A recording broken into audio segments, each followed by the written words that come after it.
Here begins the interview with the devil. I have uncovered the secret code by which I can pick up your thoughts. I have come to ask you some very plain questions. I demand that you give me direct and truthful answers. Are you ready for the interview, Mr. Devil? Yes, I am. But you must address me with more respect. During this interview, you will address me as Your Majesty. By what right do you demand such royal respect?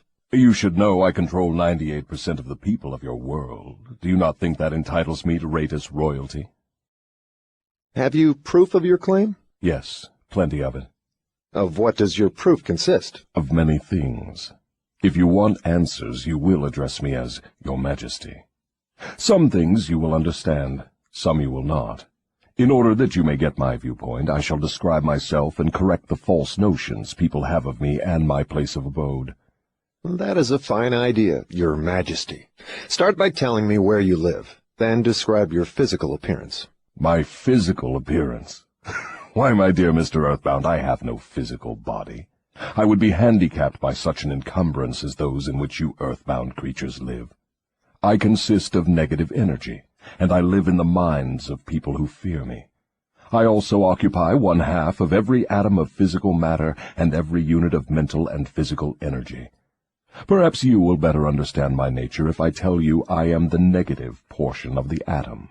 Oh, I see what you are preparing to claim. You are laying the foundation to say that if it were not for you, there would be no world, no stars, no electrons, no atoms, no human beings, nothing. Is that correct? True. Absolutely true. Well, if you only occupy 1/2 of energy and matter, who occupies the other half? The other half is occupied by my opposition. Opposition? What do you mean?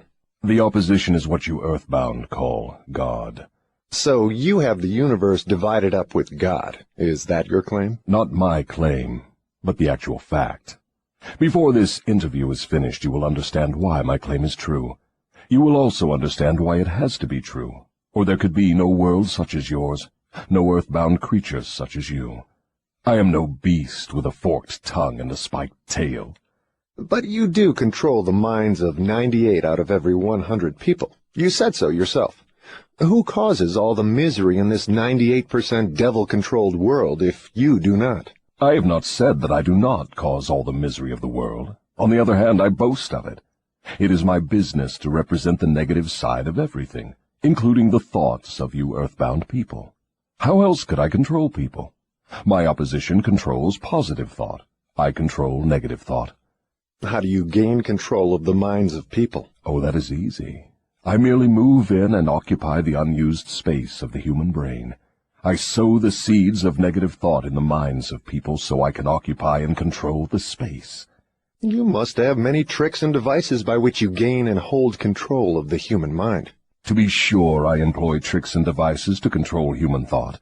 My devices are clever ones, too. Go ahead and describe your clever tricks, Your Majesty. One of my cleverest devices for mind control is fear. I plant the seed of fear in the minds of people, and as these seeds germinate and grow, through use, I control the space they occupy. The 6 most effective fears are the fear of poverty, criticism, ill health, loss of love, old age, and death. Which of these 6 fears serves you most often, Your Majesty? The first and the last, poverty and death. At one time or another during life, I tighten my grip on all people through one or both of these. I plant these fears in the minds of people so deftly that they believe them to be their own creation. I accomplish this end by making people believe I am standing just beyond the entrance gate of the next life, waiting to claim them after death for eternal punishment. Of course, I cannot punish anyone, except in that person's own mind, through some form of fear. But fear of the thing which does not exist is just as useful to me as fear of that which does exist. All forms of fear extend the space I occupy in the human mind. Your Majesty, will you explain how you gained this control over human beings? The story is too long to be told in a few words. It began over 1,000,000 years ago when the first man began to think. Up to that time I had control over all mankind, but enemies of mine discovered the power of positive thought, placed it in the minds of men, and then began a battle on my part to remain in control. So far I have done quite well by myself, having lost only 2% of the people to the opposition. I take it from your answer that men who think are your enemies. Is that right? It is not right, but it is correct. Tell me something more about the world in which you live. I live wherever I choose. Time and space do not exist for me. I am a force best described to you as energy. My favorite physical dwelling place, as I have told you, is in the minds of the earthbound. I control a part of the brain space of every human being. The amount of space I occupy in each individual's mind depends upon how little and what sort of thinking that person does. As I have told you, I cannot entirely control any person who thinks. You speak of your opposition. Just what do you mean by that? My opponent controls all the positive forces of the world, such as love, faith, hope, and optimism. My opponent also controls the positive factors of all natural law throughout the universe, the forces which keep the earth and the planets and all the stars balanced in their courses. But these forces are meek in comparison with those which operate in the human mind under my control. You see, I do not seek to control stars and planets. I prefer the control of human minds. Where did you acquire your power, and by what means do you add to it? I add to my power by appropriating the mind power of the earthbound as they come through the gate at the time of death. 98 out of every 100 who come back to my plane from the earth plane are taken over by me, and their mind power is added to my being. I get all who come over with any form of fear. You see, I am constantly at work, preparing the minds of people before death, so I can appropriate them when they come back to my plane. Will you tell me how you go about your job of preparing human minds so you can control them? I have countless ways of gaining control of human minds while they are still on the earth plane. My greatest weapon is poverty. I deliberately discourage people from accumulating material wealth, because poverty discourages men from thinking and makes them easy prey for me. My next best friend is ill health. An unhealthy body discourages thinking. Then I have countless thousands of workers on earth who aid me in gaining control of human minds. I have these agents placed in every calling. They represent every race and creed, every religion. Who are your greatest enemies on earth, Your Majesty? All who inspire people to think and act on their own initiative are my enemies. Such men as Socrates, Confucius, Voltaire, Emerson, Thomas Paine, and Abraham Lincoln. And you are not doing me any good either. Is it true that you use men who have great wealth? As I have already told you, poverty is always my friend because it discourages independence of thought and encourages fear in the minds of men. Some wealthy men serve my cause, while others do me great damage, depending on how the wealth is used. The great Rockefeller fortune, for example, is one of my worst enemies. That is interesting, Your Majesty. Will you tell me why you fear the Rockefeller fortune more than others? The Rockefeller money is being used to isolate and conquer diseases of the physical body in all parts of the world. Disease has always been one of my most effective weapons. The fear of ill health is second only to the fear of poverty. The Rockefeller money is uncovering new secrets of nature in 100 different directions, all of which are designed to help men take and keep possession of their own minds. It is encouraging new and better methods of feeding, clothing, and housing people. It is wiping out the slums in the large cities, the places where my favorite allies are found. It is financing campaigns for better government and helping to wipe out dishonesty in politics. It is helping to set higher standards in business practice and encouraging businessmen to conduct business by the golden rule, and that is not doing my cause any good. What about these boys and girls who are said to be on the road to hell? Are you in control of them? Well, I can answer that question only with yes and no. I have corrupted the minds of the young by teaching them to drink and smoke, but they have me baffled through their tendency to think for themselves. You say you have corrupted the minds of the young people with liquor and cigarettes. I can understand how liquor might destroy the power of independent thought, but do not see what cigarettes have to do with helping your cause. You may not know it, but cigarettes break down the power of persistence. They destroy the power of endurance. They destroy the ability to concentrate. They deaden and undermine the imaginative faculty, and help in other ways to keep people from using their minds most effectively.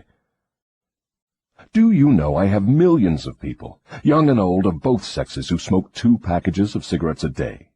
That means I have millions of people who are gradually destroying their power of resistance. One day I shall add to their habit of cigarette-smoking other thought-destroying habits, until I shall have gained control of their minds. Habits come in pairs, triplets, and quadruplets. Any habit which weakens one's willpower invites a flock of its relatives to move in and take possession of the mind.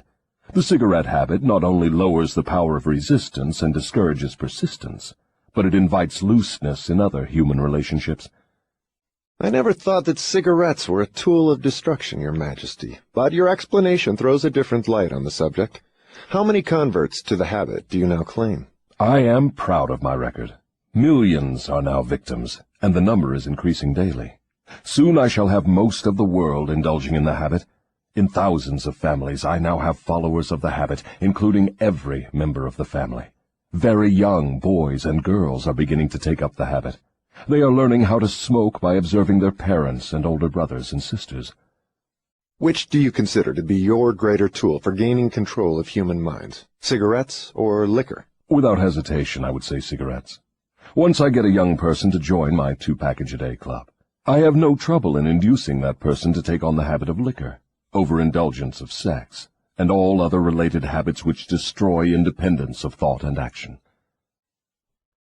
Your Majesty, when I began this interview, I had you all wrong. I thought you were a fraud and a fake, but I see now that you are quite real and very powerful. Your apology is accepted, but you need not have bothered. Millions of people have questioned my power, and I got most of them at the gate as they came over. I ask no person to believe in me. I prefer that people fear me. I am no beggar. I take what I want by cleverness and force. Begging people to believe is the business of my opposition, not mine. Your Majesty will please pardon my rudeness, but I would not be able to look myself in the face again if I did not tell you, here and now, that you are the damnedest fiend ever to be turned loose on innocent people. I always had the wrong conception of you. I thought you were kind enough to let people alone while they were living, that you merely tortured their souls after death. Now I learn from your own brazen confession that you destroy their right to freedom of thought and cause them to go through a living hell on earth. What do you have to say to that?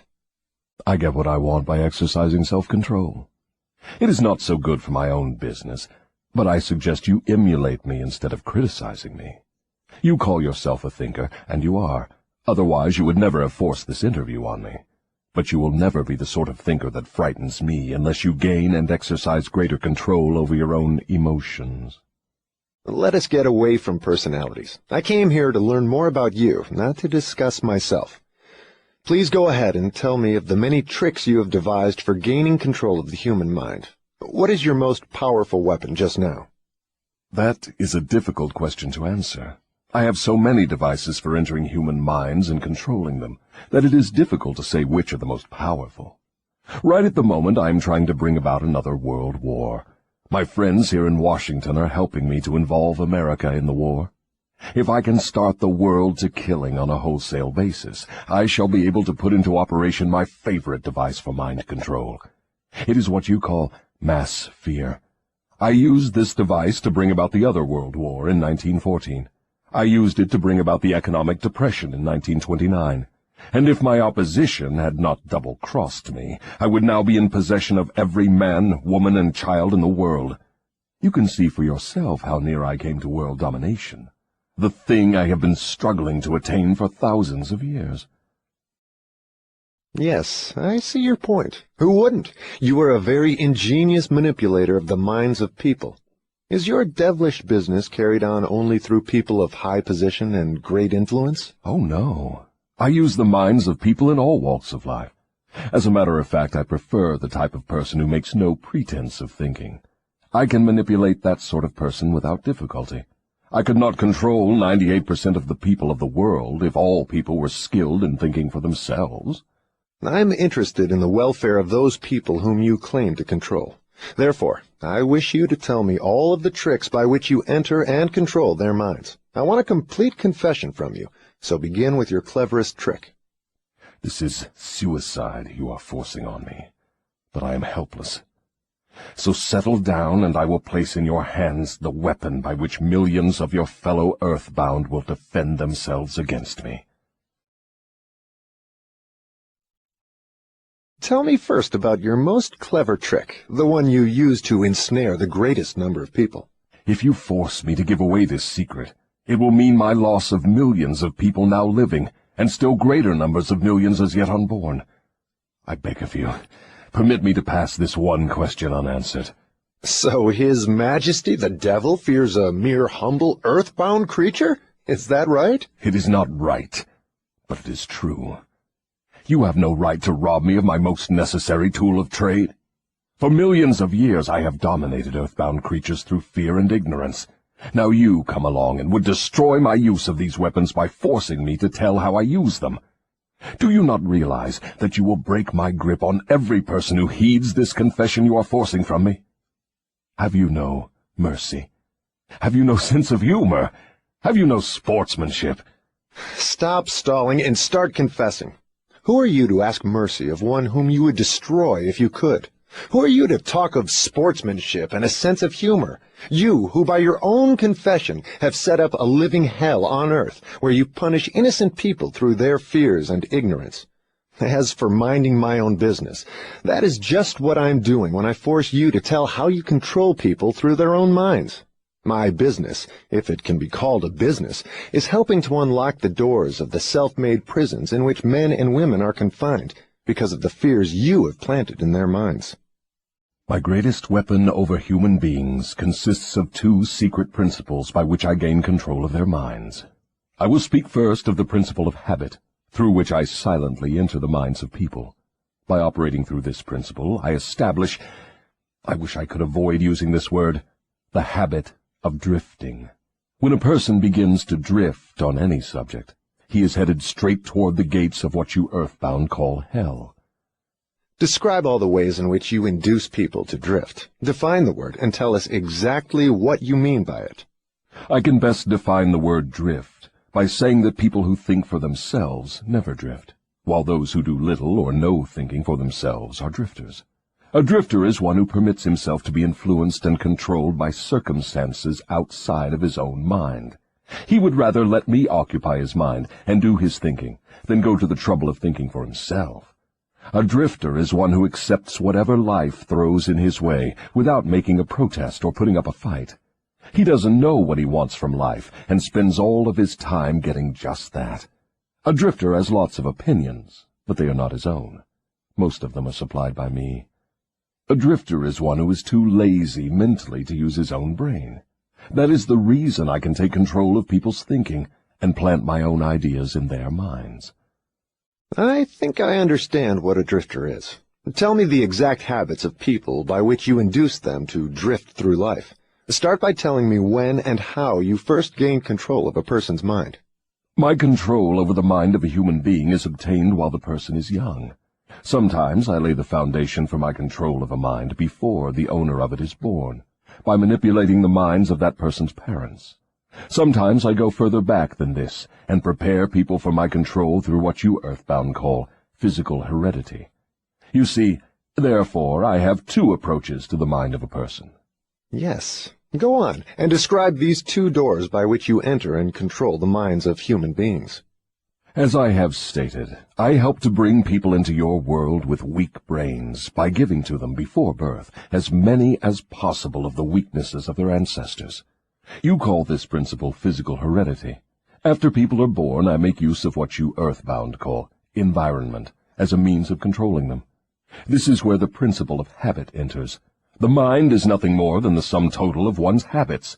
One by one, I enter the mind and establish habits, which lead finally to my absolute domination of the mind. Tell me of the most common habits by which you control the minds of people. That is one of my cleverest tricks. I enter the minds of people through thoughts which they believe to be their own.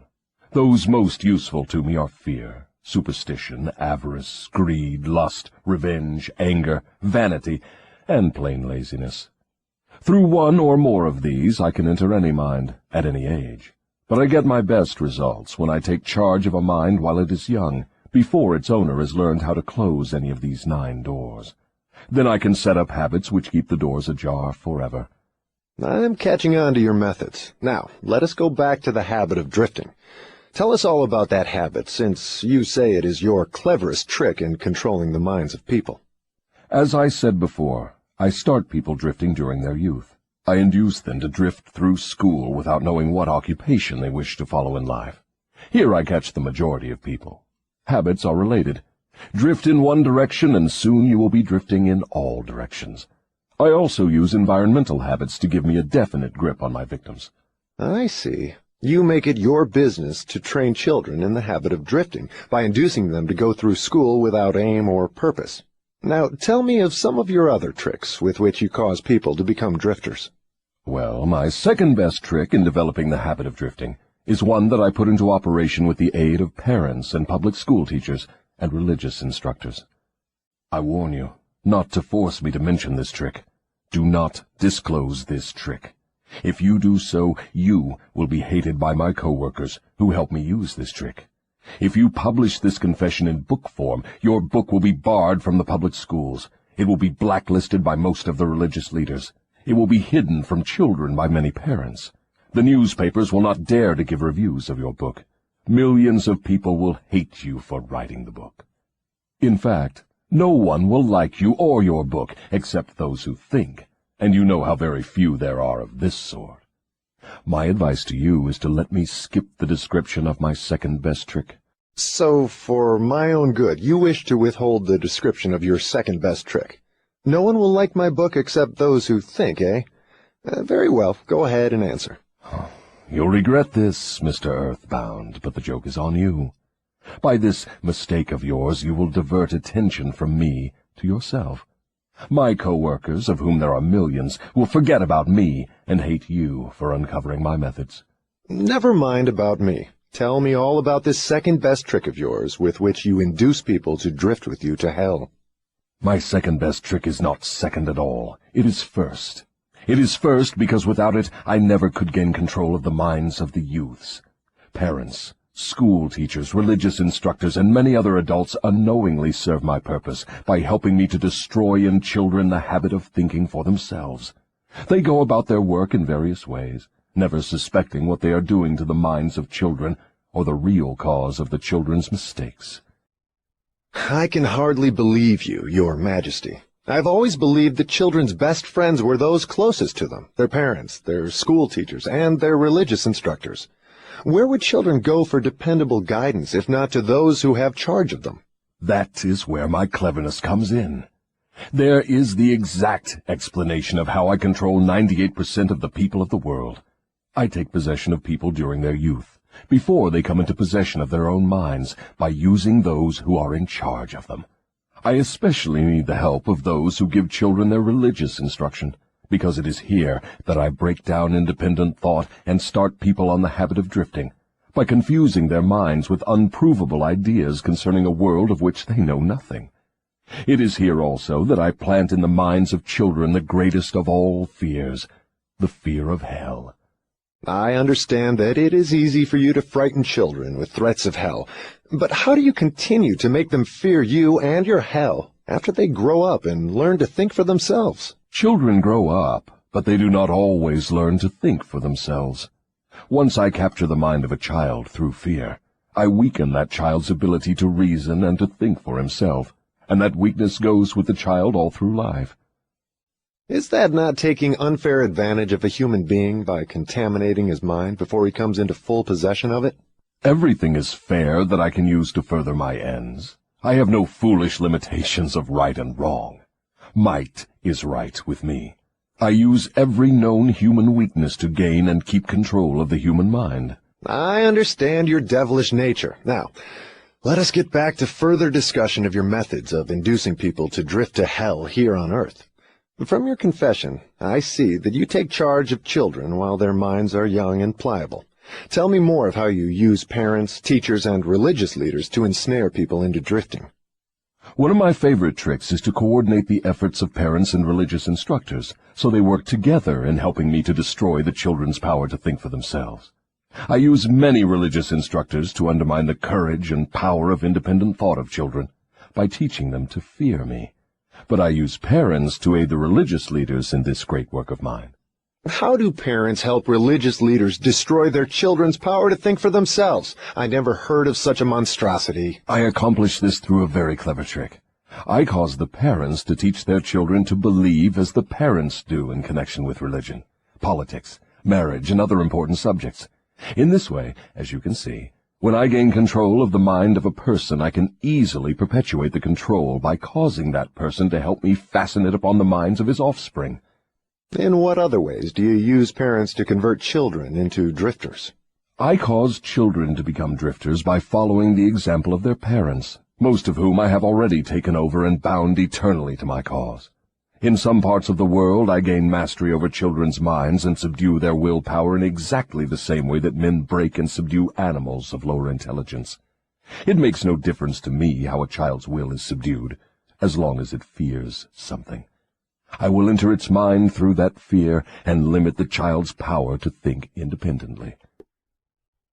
It seems that you go out of your way to keep people from thinking. Yes, accurate thought is death to me. I cannot exist in the minds of those who think accurately. I do not mind people thinking, as long as they think in terms of fear, discouragement, hopelessness, and destructiveness. When they begin to think in constructive terms of faith, courage, hope, and definiteness of purpose, they immediately become allies of my opposition, and are therefore lost to me. I'm beginning to understand how you gain control of the minds of children through the help of their parents and religious instructors, but I do not see how the school teachers help you in this damnable work. School teachers help me gain control of the minds of children, not so much by what they teach the children, as because of what they do not teach them.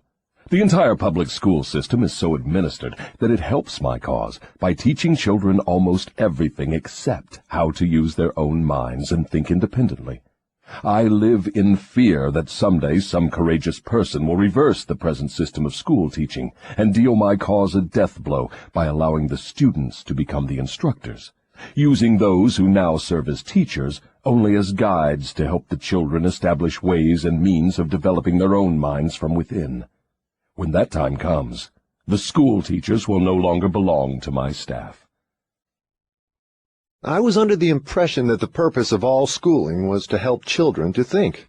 That may be the purpose of schooling, but the system in most of the schools of the world does not carry out the purpose. School children are taught not to develop and use their own minds, but to adopt and use the thoughts of others. This sort of schooling destroys the capacity for independent thought, except in a few rare cases where the children rely so definitely upon their own willpower that they refuse to allow others to do their thinking. Accurate thought is the business of my opposition, not mine. What relationship, if any, has your opposition with the homes, the churches, and the schools? Your reply to this question should be interesting. Here is where I make use of some more of my clever tricks. I cause it to appear that everything done by the parents, the school teachers, and the religious instructors is being done by my opposition.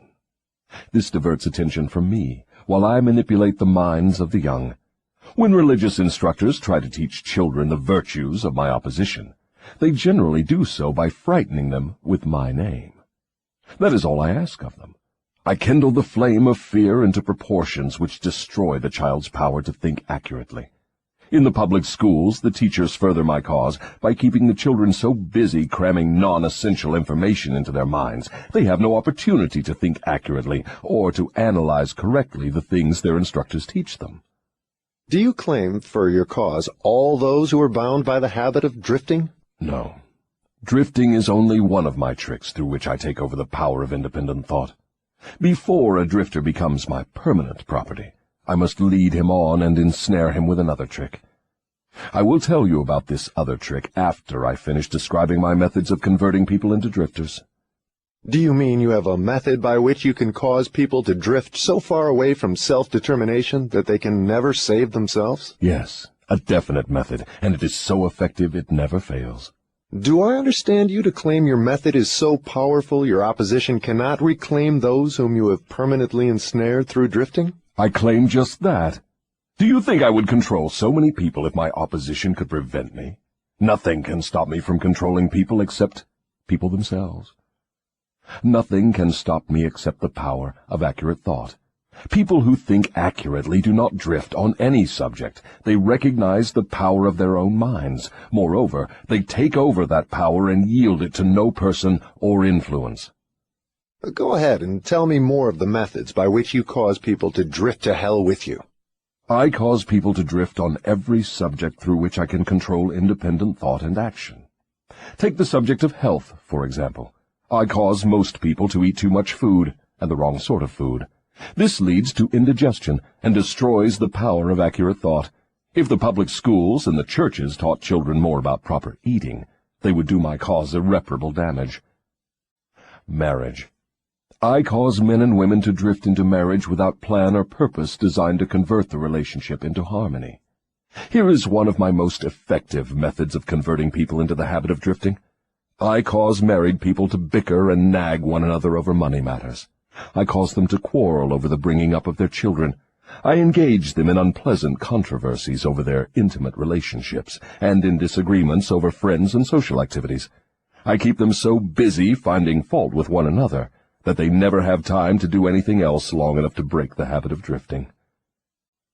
Occupation. I teach people to become drifters by causing them to drift out of school into the first job they can find, with no definite aim or purpose except to make a living. Through this trick, I keep millions of people in fear of poverty all their lives. Through this fear, I lead them slowly but surely onward until they reach the point beyond which no individual ever has broken the drifting habit. Savings. I cause people to spend freely and to save sparingly, or not at all, until I take complete control of them through their fear of poverty. Environment. I cause people to drift into inharmonious and unpleasant environments in the home, in their places of occupation, in their relationship with relatives and acquaintances, and to remain there until I claim them through the habit of drifting. Dominating thoughts. I cause people to drift into the habit of thinking negative thoughts.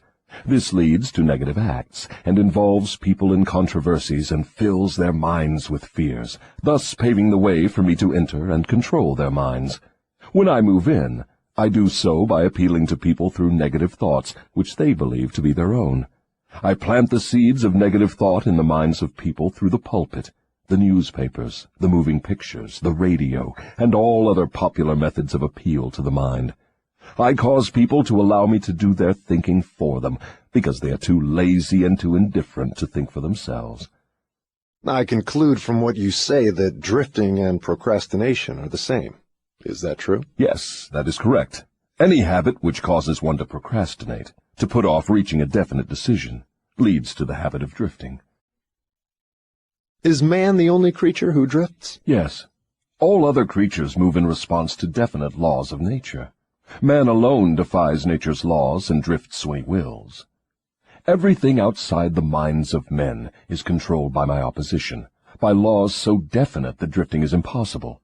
I control the minds of men solely because of their habit of drifting, which is only another way of saying that I control the minds of men only because they neglect or refuse to control and use their own minds. This is getting to be pretty deep stuff for a mere human being. Let us get back to the discussion of something less abstract. Please tell me how this drifting habit affects people in the everyday walks of life, and tell me in terms the average person can understand. I would prefer to keep this interview up among the stars. No doubt you would. That would save you from being exposed. But let us come back to Earth. Tell me now what drifting is doing to us as a nation here in the United States. Frankly, I may as well tell you that I hate the United States as only the devil can hate. That is interesting. What is the cause of this hatred? The cause was born on July 4, 1776, when 56 men signed a document which destroyed my chances of controlling the nation. You know that document as the Declaration of Independence. Had it not been for the influence of that damnable document, I would now have a dictator running the country, and I would stop this right to free speech and independent thought that is threatening my rule on earth. Am I to understand from what you say that nations controlled by self-appointed dictators belong in your camp? There are no self-appointed dictators. I appoint them all. Moreover, I manipulate them and direct them in their work. Nations run by my dictators know what they want and take it by force. Look what I have done through Mussolini in Italy. Look what I am doing through Hitler in Germany. Look what I am doing through Stalin in Russia. My dictators run those nations for me because the people have been subdued through the habit of drifting. My dictators do no drifting. That is why they rule for me the millions of people under their control. What would happen if Mussolini, Stalin, and Hitler turned traitors and disavowed you and your rule? That will not happen because I have them too well bribed.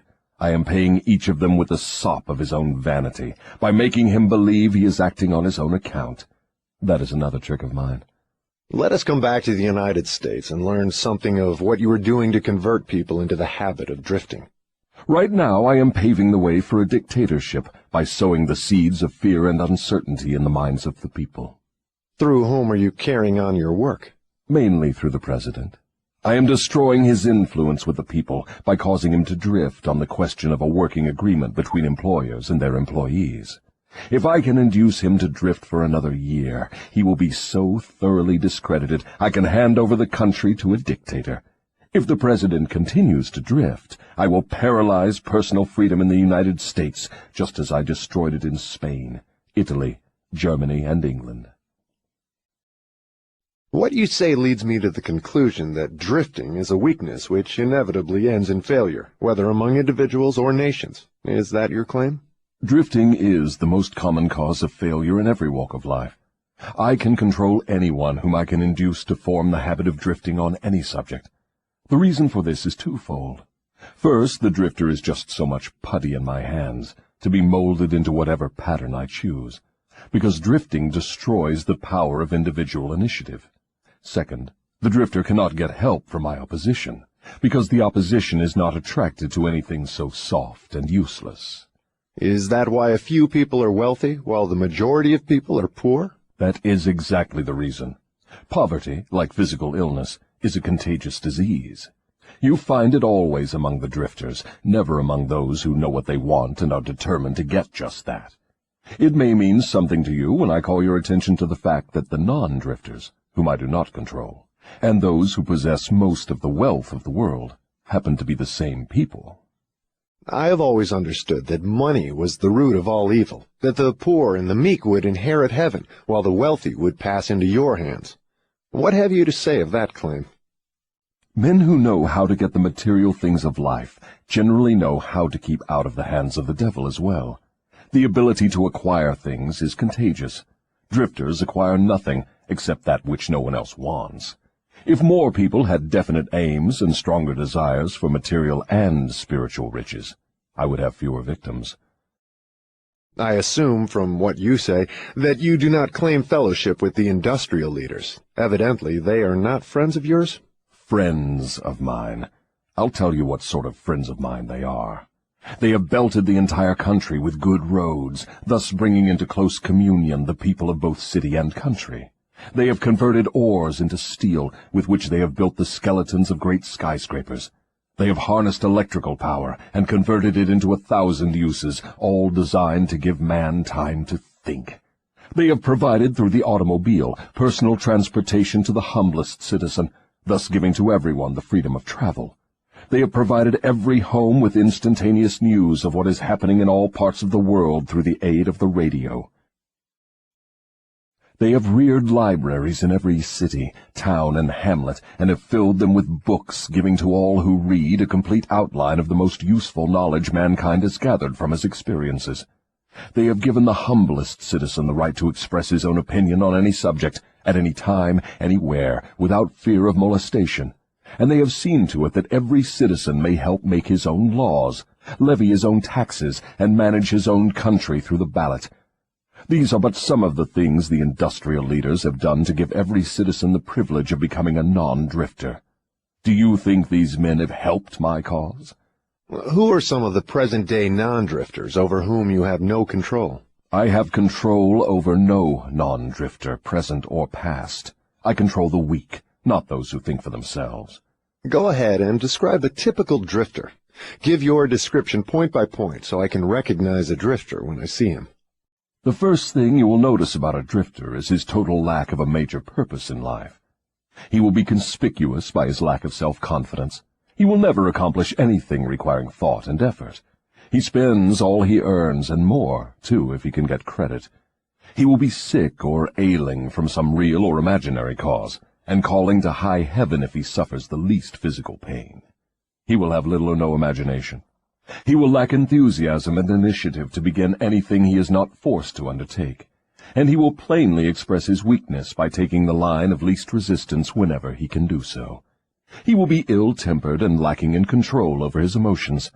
His personality will be without magnetism, and it will not attract other people. He will have opinions on everything but accurate knowledge of nothing. He may be jack of all trades, but good at none. He will neglect to cooperate with those around him, even those on whom he must depend for food and shelter. He will make the same mistake over and over again, never profiting by failure. He will be narrow-minded and intolerant on all subjects, ready to crucify those who may disagree with him. He will expect everything of others, but be willing to give little or nothing in return. He may begin many things, but he will complete nothing. He will be loud in his condemnation of his government, but he will never tell you definitely how it can be improved. He will never reach decisions on anything if he can avoid it, and if he is forced to decide, he will reverse himself at the first opportunity. He will eat too much and exercise too little. He will take a drink of liquor if someone else will pay for it. He will gamble if he can do it on the cuff. He will criticize others who are succeeding in their chosen calling. In brief, the drifter will work harder to get out of thinking than most others work in earning a good living. He will tell a lie rather than admit his ignorance on any subject. If he works for others, he will criticize them to their backs and flatter them to their faces. You have given me a graphic description of the drifter. Please now describe the non-drifter so that I may recognize him on sight. The first sign of a non-drifter is this. He is always engaged in doing something definite, through some well-organized plan which is definite. He has a major goal in life toward which he is always working, and many minor goals, all of which lead toward his central scheme. The tone of his voice, the quickness of his step, the sparkle in his eyes, the quickness of his decisions clearly mark him as a person who knows exactly what he wants and is determined to get it, no matter how long it may take, or what price he must pay. If you ask him questions, he gives you direct answers, and never falls back on evasions or resorts to subterfuge. He extends many favors to others, but accepts favors sparingly, or not at all. He will be found up front, whether he is playing a game or fighting a war. If he does not know the answers, he will say so, frankly. He has a good memory, never offers an alibi for his shortcomings. He never blames others for his mistakes, no matter if they deserve the blame. He used to be known as a go-getter, but in modern times he is called a go-giver. You will find him running the biggest business in town, living on the best street, driving the best automobile, and making his presence felt wherever he happens to be. He is an inspiration to all who come into contact with his mind. The major distinguishing feature of the non-drifter is this. He has a mind of his own, and uses it for all purposes. Is the non-drifter born with some mental, physical, or spiritual advantage not available to the drifter? No. The major difference between the drifter and the non-drifter is something equally available to both. It is simply the prerogative right of each to use his own mind and think for himself. What brief message would you send to the typical drifter if you wished to cure him of this evil habit? I would admonish him to wake up and give. Give what?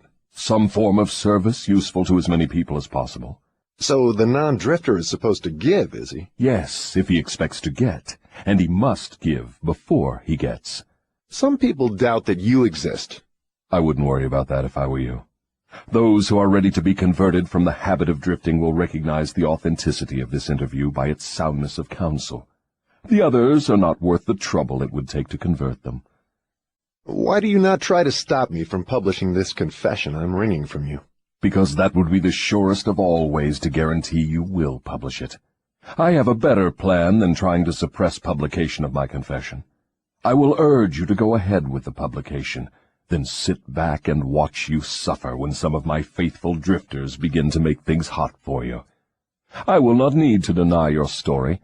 My followers will do that for me. See if they don't. If this confession of yours stopped right here, your statement would be sound, but fortunately for millions of your victims who will gain their release because of your confession, this interview will continue until you have supplied me with the weapon by which you will eventually be restrained from domination of people through their fears and superstitions. Remember, Your Majesty, your confession has just begun. After I wring from you a description of the methods by which you control people, I will force you also to give the formula by which your control can be broken at will. It is true I shall not remain here long enough to defeat you, but the published word I leave behind me will be deathless because it will consist of truth. You fear the opposition of no individual because you know it will be short, but you do fear truth.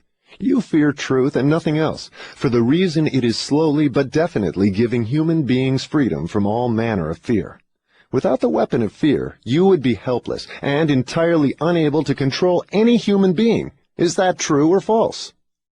I have no alternative but to admit that what you say is true. Now that we understand each other, let us go ahead with your confession. But before we continue, I may as well take time out to do a little boasting on my own account, now that you have had your fling at it. I will confine myself to one question, the answer to which will give me all the satisfaction I want. Is it not true that you control only the minds of those who have allowed the drifting habit to be fixed upon them? Yes, that is true. I have already admitted this truth in a dozen or more different ways. Why do you tantalize me by repeating the question? There is power in repetition. I'm forcing you to repeat the highlights of your confession in as many different ways as possible, so your victims may check this interview and determine its soundness by their own experiences with you. That is one of my little tricks.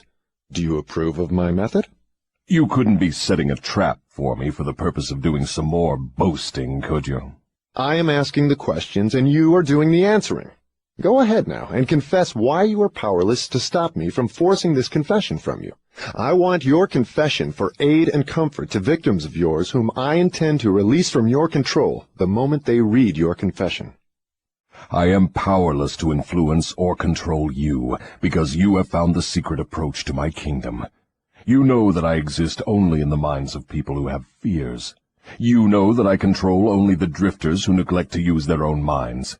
You know that my hell is here on earth, and not in the world that comes after death.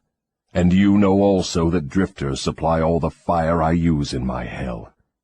You know that I am a principle or form of energy which expresses the negative side of matter and energy, and that I am not a person with a forked tongue and a spiked tail. You have become my master because you have mastered all your fears. Lastly, you know that you can release all of my earthbound victims whom you contact, and this definite knowledge is the blow with which you will deal me the greatest damage. I cannot control you because you have discovered your own mind, and you have taken charge of it. There now, Mr. Earthbound, that confession should feed your vanity to the bursting point. That last dart was unnecessary. Knowledge of the sort I have used to master you does not contaminate itself with vulgar indulgence and vanity. Truth is the one and only thing in the world that can stand ridicule. Now let us continue with your confession. What is wrong with the principle of flattery? You use it, do you not? Do I use it? Man alive, flattery is one of my most useful weapons. With this deadly instrument I slay the big ones and the little ones. Your admission interests me. Go ahead now and tell me how you make use of flattery. I make use of it in so many ways it is difficult to know where to begin. I warn you, before I answer in detail, that publishing my answers will bring down an avalanche of ridicule on your head for bringing up the question. I'll take the responsibility. Proceed. Well, I may as well here admit that you have stumbled onto the major secret of how I convert people to the habit of drifting. That is a startling admission. Go ahead with your confession, and stick strictly to this subject of flattery. No more side remarks and no more facetiousness for the present. Tell me all about your use of flattery in gaining control over people. Flattery is a bait of incomparable value to all who wish to gain control over others. It has powerful pulling qualities because it operates through two of the most common human weaknesses, vanity and egotism. There is a certain amount of vanity and egotism in everyone. In some people these qualities are so pronounced they literally serve as a rope by which one may be bound. The best of all ropes is flattery. Flattery is the chief bait through which men seduce women. Sometimes, in fact, frequently, women use the same bait to gain control of men, especially men who cannot be mastered through sex appeal. I teach its use to both men and women. Flattery is the chief bait with which my agents weave their way into the confidence of people from whom they procure information needed to carry on warfare. Wherever anyone stops to feed his vanity on flattery, I move in and begin to build another drifter. Non-drifters are not easily flattered. I inspire people to use flattery in every human relationship where its use is possible, because those who are influenced by it become easy victims of the drifting habit. Can you control anyone who is amenable to flattery? Very easily. As I have already told you, flattery is of major importance in alluring people into the habit of drifting. At what age are people most susceptible to flattery? Age has nothing to do with one's susceptibility to flattery. People respond to it in one way or another from the time they become conscious of their own existence until they die. Through what motive can women be most easily flattered? Their vanity. Tell a woman she is pretty or that she wears clothes well. What motive is most effective in harpooning men? Egotism, with a capital E. Tell a man he has a strong Herculean body or that he is a great business tycoon, and he will purr like a cat and smile like an opossum. After that, you know what happens. Are all men like that? Oh, no. 2 out of every 100 have their egotism so thoroughly under control that even an expert flatterer couldn't get under their skins with a double-edged butcher knife. How does a cunning woman apply her art of flattery in attracting men? Great heavens, man, do I have to draw a picture of her method for you? Have you no imagination? Oh, yes, I have imagination enough, Your Majesty. But I'm thinking of the poor dupes of the world who need to understand the exact technique with which they may be flattered into the habit of drifting. Go on and tell us how a woman can harpoon rich and presumably smart men. This is a devilish trick to play on women, but since you demand the information, I am helpless to withhold it. Women influence men through a technique consisting first of ability to inject soft, cooing baby tones into their voices, and second, by closing their eyes into a half-closed position which registers hypnotism in connection with the flattery of men. Is that all there is to the business of flattery? No, that is only the technique. Then comes the motive a woman uses as a lure. The type of woman you perhaps have in mind never sells a man herself or anything she can give him. Instead, she sells him his own egotism. Is that all that women use when they wish to flatter men? That is the most effective thing they use. It works when sex appeal fails. So I am to believe that big, strong, smart men can be wound up and manipulated through flattery just as if they were so much putty? Is that possible? Is it possible? It is happening every minute of the day. Moreover, unless they are non-drifters, the bigger they come, the harder they fall when the expert flatterer moves in on them. And tell me of some of your other tricks with which you cause people to drift in life. One of my most effective devices is failure. The majority of people begin to drift as soon as they meet with opposition, and not 1 out of 10,000 will keep on trying after failing 2 or 3 times. So it is your business to induce people to fail whenever you can. Is that correct? You have it right. Failure breaks down one's morale, destroys self-confidence, subdues enthusiasm, dulls imagination, and drives away definiteness of purpose. Without these qualities, no one can permanently succeed in any undertaking. The world has produced thousands of inventors with ability superior to that of the late Thomas A. Edison, but these men have never been heard of, while the name of Edison will go marching on, because Edison converted failure into a stepping stone to achievement, while the others used it as an alibi for not producing results. Is the capacity to surmount failure without being discouraged one of Henry Ford's chief assets? Yes, and this same quality is the chief asset of every man who attains outstanding success in any calling. That statement covers lots of territory, Your Majesty. Do you not wish to modify it or tone it down a bit for the sake of accuracy? No modification is necessary, because the claim is none too broad. Search accurately into the lives of men and women who achieve enduring success, and you will find without exception that their success has been in exact proportion to the extent that they surmounted failure. The life of every successful person loudly acclaims that which every true philosopher knows. Every failure brings with it the seed of an equivalent success. But the seed will not germinate and grow under the influence of a drifter. It springs to life only when it is in the hands of one who recognizes that most failures are only temporary defeat, and who never, under any circumstances, accepts defeat as an excuse for drifting. If I understand you correctly, you claim there is virtue in failure. That does not seem reasonable. Why do you try to induce people to fail if there is virtue in failure? There is no inconsistency in my claims. The appearance of inconsistency is due to your lack of understanding. Failure is a virtue only when it does not lead one to quit trying and begin drifting. I induce as many people as I can to fail as often as possible, for the reason that not 1 out of 10,000 will keep on trying after failing 2 or 3 times. I am not concerned about the few who convert failures into stepping stones, because they belong to my opposition anyway. They are the non-drifters, and therefore they are beyond my reach. Your explanation clears up the matter. Now go ahead and tell me of some of your other tricks with which you allure people into drifting. One of my most effective tricks is known to you as propaganda. This is the instrument of greatest value to me in setting people to murdering one another under the guise of war. The cleverness of this trick consists mainly of the subtlety with which I use it. I mix propaganda with the news of the world. I have it taught in public and private schools. I see that it finds its way into the pulpit. I color moving pictures with it. I see that it enters every home where there is a radio. I inject it into billboard, newspaper, and radio advertising. I spread it in every place of business where people work. I use it to fill the divorce courts, and I make it serve to destroy business and industry. It is my chief instrument for starting runs on banks. My propagandists cover the world so thoroughly that I can start epidemics of disease, turn loose the dogs of war, or throw business into a panic at will. If you can do all that you claim with propaganda, it is little wonder that we have wars and business depressions. Give me a simple description of what you mean by the term propaganda. Just what is it, and how does it work? I wish to know particularly how you cause people to drift through the use of this devilish device. Propaganda is any device, plan, or method by which people can be influenced without knowing that they are being influenced, or the source of the influence. Propaganda is used in business for the purpose of discouraging competition.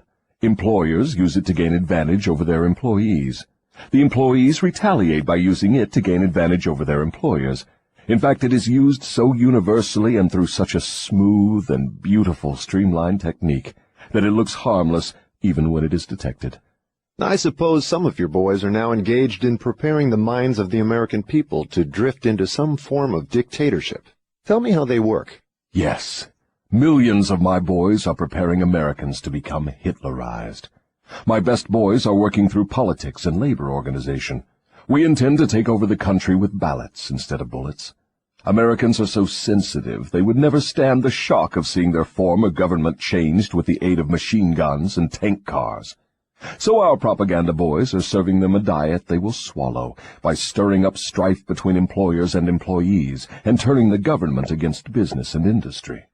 When propaganda has done its work thoroughly, one of my boys will move in as dictator, and the 9 old men on your Supreme Court with their silly notions of the Constitution will move out.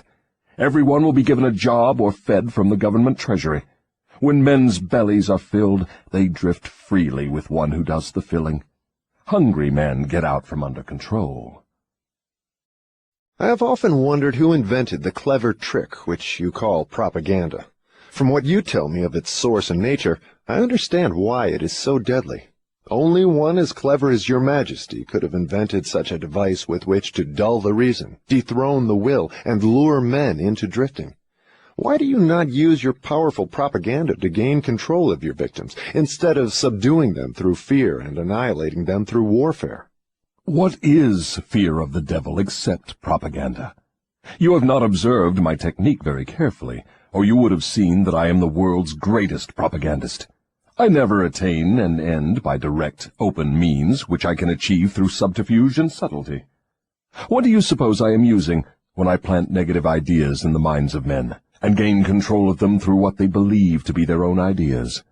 What would you call that, except the cleverest of all forms of propaganda? Surely you are not going to tell me that you destroy people through their own help without their realizing what you are doing. That is exactly what I wish you to understand. Moreover, I will show you exactly how the trick is performed. Now we are getting somewhere. Exactly how do you convert human beings into propagandists and lure them into self-imprisonment? Give me the story with all its lurid details. This is the most important part of your confession, and I am consumed with eagerness to gain control of your secret. I can hardly blame you for stalling about answering my question, because you know so well that your answer will snatch millions of innocent victims from your control. You also know that your answer will protect other countless millions of yet unborn people from being victimized by you. It is little wonder you are hedging about answering. Your deductions are correct. This part of my confession will do me more damage than all the remainder of it. Stating your headache in a better way, this part of your confession will save more millions of people from your control than all the remainder of it. All I can say is that you have me in a hell of a situation. Now you shall know how the millions of your victims feel. Let's have it. I make my first entry into an individual's mind by bribing him. What do you use as a bribe? I use many things, all of them pleasant things the individual covets. I use the same sort of bribes that individuals use when they bribe one another. That is, I use for bribes the things people most want. My best bribes are these: love, the thirst for sex expression, covetousness for money, the obsessive desire to gain something for nothing, gambling, vanity in women, egotism in men, desire to be the master of others, desire for intoxicants and narcotics, desire for self-expression through words and deeds, desire to imitate others, desire for the perpetuation of life after death, desire to be a hero or heroine, desire for physical food. That is an imposing list of bribes, Your Majesty. Do you use others? Yes, plenty of them, but these are my favorites. Through some combination of them I can enter the mind of any human being at will at any age from birth until death. You mean that these bribes are the keys with which you can silently unlock the door to any mind you choose? That is exactly what I mean, and I can do it too. What happens when you enter the mind of a person who is not yet in the habit of drifting, but belongs in the 98% class as a potential drifter? I go to work immediately to occupy as much of that person's mind as I can master. If the individual's greatest weakness is the desire for money, I begin to dangle coins before him, figuratively speaking. I intensify his desire and induce him to go after money. Then when he gets near it, I snatch it away from him. This is an old trick of mine. After the trick has been repeated a few times, the poor fellow gives in and quits. Then I take over a little more space in his mind and fill it with the fear of poverty. That is one of my best mind fillers. Yes, I admit your method is very clever, but what happens if the victim fools you and gets his hands on a lot of money? You don't fill his mind with the fear of poverty then, do you? No, I don't. I take over the space by filling it with something which serves my purpose just as well. If the victim converts his desire for money into large sums, I start overfeeding him with the things he can buy with it. For example, I cause him to stuff himself with rich foods. This slows down his thinking capacity, endangers his heart, and starts him on the road to drifting. Then I pester him with intestinal poisoning through the surplus food he eats. That also slows down his thinking and gives him a nasty disposition. What if the victim is not a glutton? What other follies can you induce him to pick up that lead to drifting? If the victim is a male, I can usually snare him through his sex appetite. Overindulgence in sex starts more men into drifting toward failure than all other causes combined. So food and sex are two of your surefire baits. Is that correct? Yes. With these two lures, I can take over a majority of my victims. And then there is the desire for money. I'm beginning to think that wealth is more dangerous than poverty, if your story is to be believed. That altogether depends on who has the wealth and how it was acquired. What has the manner in which money is acquired to do with its being a blessing or a curse? Everything. If you don't believe me, take a look at those who acquire a large amount of money quickly, without time to get wisdom along with it, and observe how they use it. Why do you suppose rich men's sons seldom equal the achievements of their fathers? I'll tell you why. It is because they have been deprived of the self-discipline which comes from being forced to work. Look into the records of moving picture stars or athletes who suddenly find themselves in possession of big money and hero worship and praise from the public. Observe how quickly I move in and take them over in many cases, mainly through sex, gambling, food, and liquor. With these, I catch and control the biggest and the best of people as soon as they get their hands on big money. What about those who acquire money slowly, by rendering some form of useful service? Are they easily snared too? Oh, I get them all right, but I generally have to change my bait. Some of them want one thing and others want something else. Where my purpose is best served, I see to it that they get what they want most, but I manage to wrap in the package something they don't want. The thing I give them is the definite thing that makes them drifters. Do you see how I work? And very clever work it is. You lure people on through their natural desires, but you slip your deadly poison into the object of those desires wherever you can. Now you are catching on.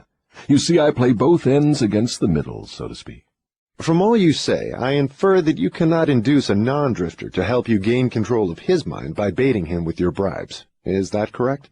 That is exactly correct. I can, and I do, interest non-drifters in my bribes, because I use for the purpose of bribery the things all people naturally desire. But the non-drifter resembles a fish that steals the bait from your hook, but refuses to take the hook. The non-drifter takes from life whatever he wants, but he takes it on his own terms. The drifter takes whatever he can get, but he takes what he gets on my terms. Stating the matter in another way, the non-drifter borrows money from a legitimate banker if he wants it, and pays a legitimate rate of interest. The drifter goes to the pawn shop, hawks his watch, and pays a suicidal rate of interest for his loan. So I draw from your claims the conclusion that your hand is mixed up somehow in all of people's troubles and miseries, even though your presence may not be visible. My unwilling workers are often my best workers. You see, my unwilling workers are those whom I cannot control with some combination of bribes, people whom I have to master by fear or through some form of misfortune. They do not wish to serve me, but they cannot avoid it, because they are eternally bound to me by the habit of drifting. Now I am beginning to better understand your technique. You bribe your victims through their natural desires and lead them astray while you induce them to become drifters if they respond to your lure. If they refuse to respond, you plant the seed of fear in their minds or trap them through some form of misfortune and hog-tie them while they are down. Is that your method? That is exactly the way I work. Clever, don't you think? Which do you prefer to serve as your propagandists, the young or the old? The young, of course. They can be influenced by most bribes more easily than people of mature judgment. Moreover, they have longer to remain in my service. Your Majesty has given me a clear description of drifting. Tell me what must be done to ensure against the habit of drifting. I want a complete formula that anyone can use. Protection against drifting lies within easy reach of every human being who has a normal body and a sound mind. The self-defense can be applied through these simple methods. 1. Do your own thinking on all occasions. The fact that human beings are given complete control over nothing save the power to think their own thoughts is laden with significance. 2. Decide definitely what you want from life, then create a plan for attaining it, and be willing to sacrifice everything else if necessary, rather than accept permanent defeat. 3. Analyze temporary defeat, no matter of what nature or cause, and extract from it the seed of an equivalent advantage. 4. Be willing to render useful service equivalent to the value of all material things you demand of life, and render the service first. 5. Recognize that your brain is a receiving set that can be attuned to receive communications from the universal storehouse of infinite intelligence, to help you transmute your desires into their physical equivalent. 6. Recognize that your greatest asset is time, the only thing except the power of thought which you own outright, and the one thing which can be shaped into whatever material things you want. Budget your time so none of it is wasted. 7. Recognize the truth that fear generally is a filler with which the devil occupies the unused portion of your mind, that it is only a state of mind which you can control by filling the space it occupies with faith in your ability to make life provide you with whatever you demand of it. 8. When you pray, do not beg. Demand what you want, and insist upon getting exactly that, with no substitutes. 9. Recognize that life is a cruel taskmaster, and that either you master it, or it masters you. There is no halfway or compromising point. Never accept from life anything you do not want. If that which you do not want is temporarily forced upon you, you can refuse, in your own mind, to accept it, and it will make way for the thing you do want. 10. Lastly, remember that your dominating thoughts attract, through a definite law of nature, by the shortest and most convenient route, their physical counterpart. Be careful what thoughts you dwell upon. That list looks imposing. Give me a simple formula, combining all the 10 points. If you had to combine all 10 in one, what would it be? Be definite in everything you do, and never leave unfinished thoughts in the mind. Form the habit of reaching definite decisions on all subjects. Can the habit of drifting be broken, or does it become permanent once it has been formed? The habit can be broken if the victim has enough willpower, providing it is done in time. There is a point beyond which the habit can never be broken. Beyond that point, the victim is mine.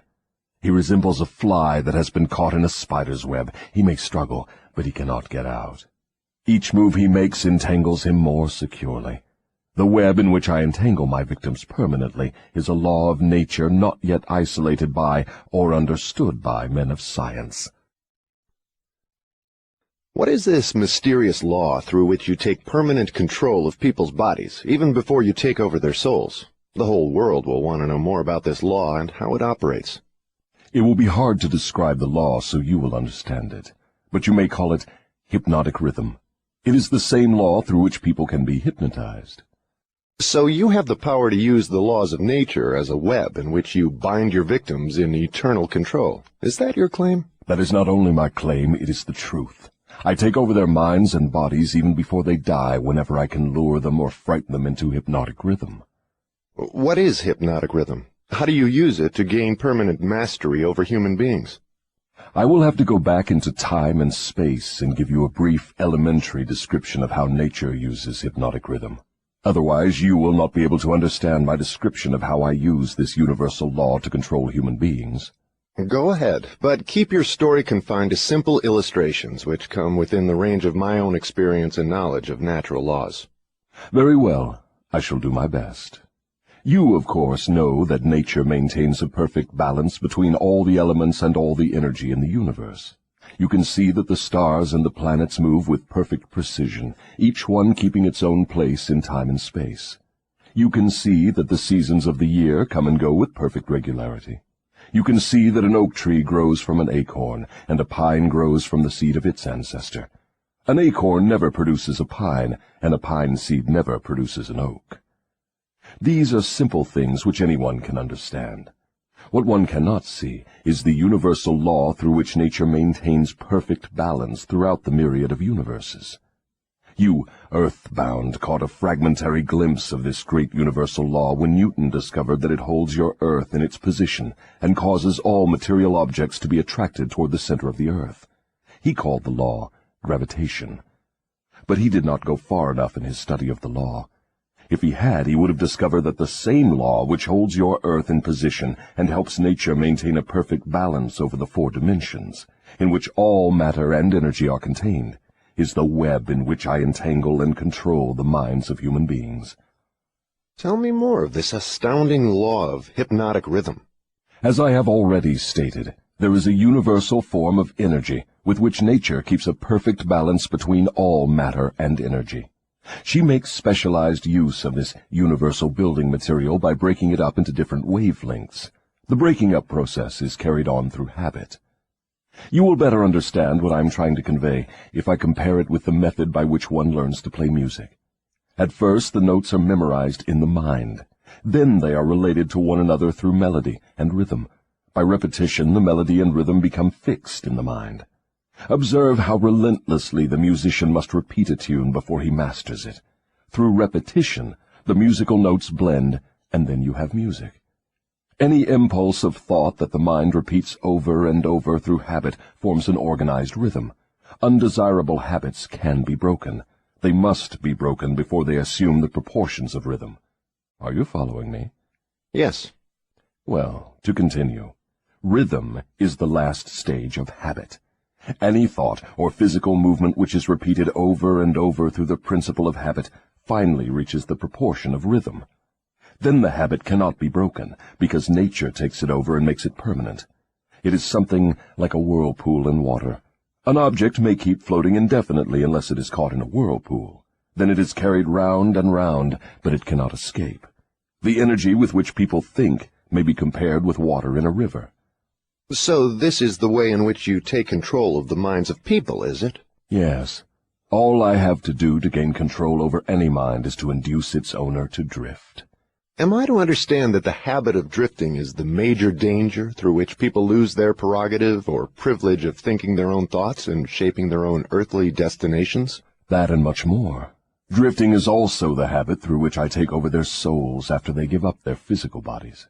Then the only way a human being can be saved from eternal annihilation is by maintaining control over his own mind while he is on this earth. Is that true? You have stated the truth perfectly. Those who control and use their minds escape my web. I get all the others as naturally as the sun sets in the west. Is that all there is to the business of being saved from eternal annihilation? Doesn't what you call your opposition have anything to do with saving people? I can see that you do think very deeply. My opposition, the power you earthbound call God, has everything to do with the salvation of people from eternal annihilation, and for that reason it is my opposition who provides every human being with the privilege of using his own mind.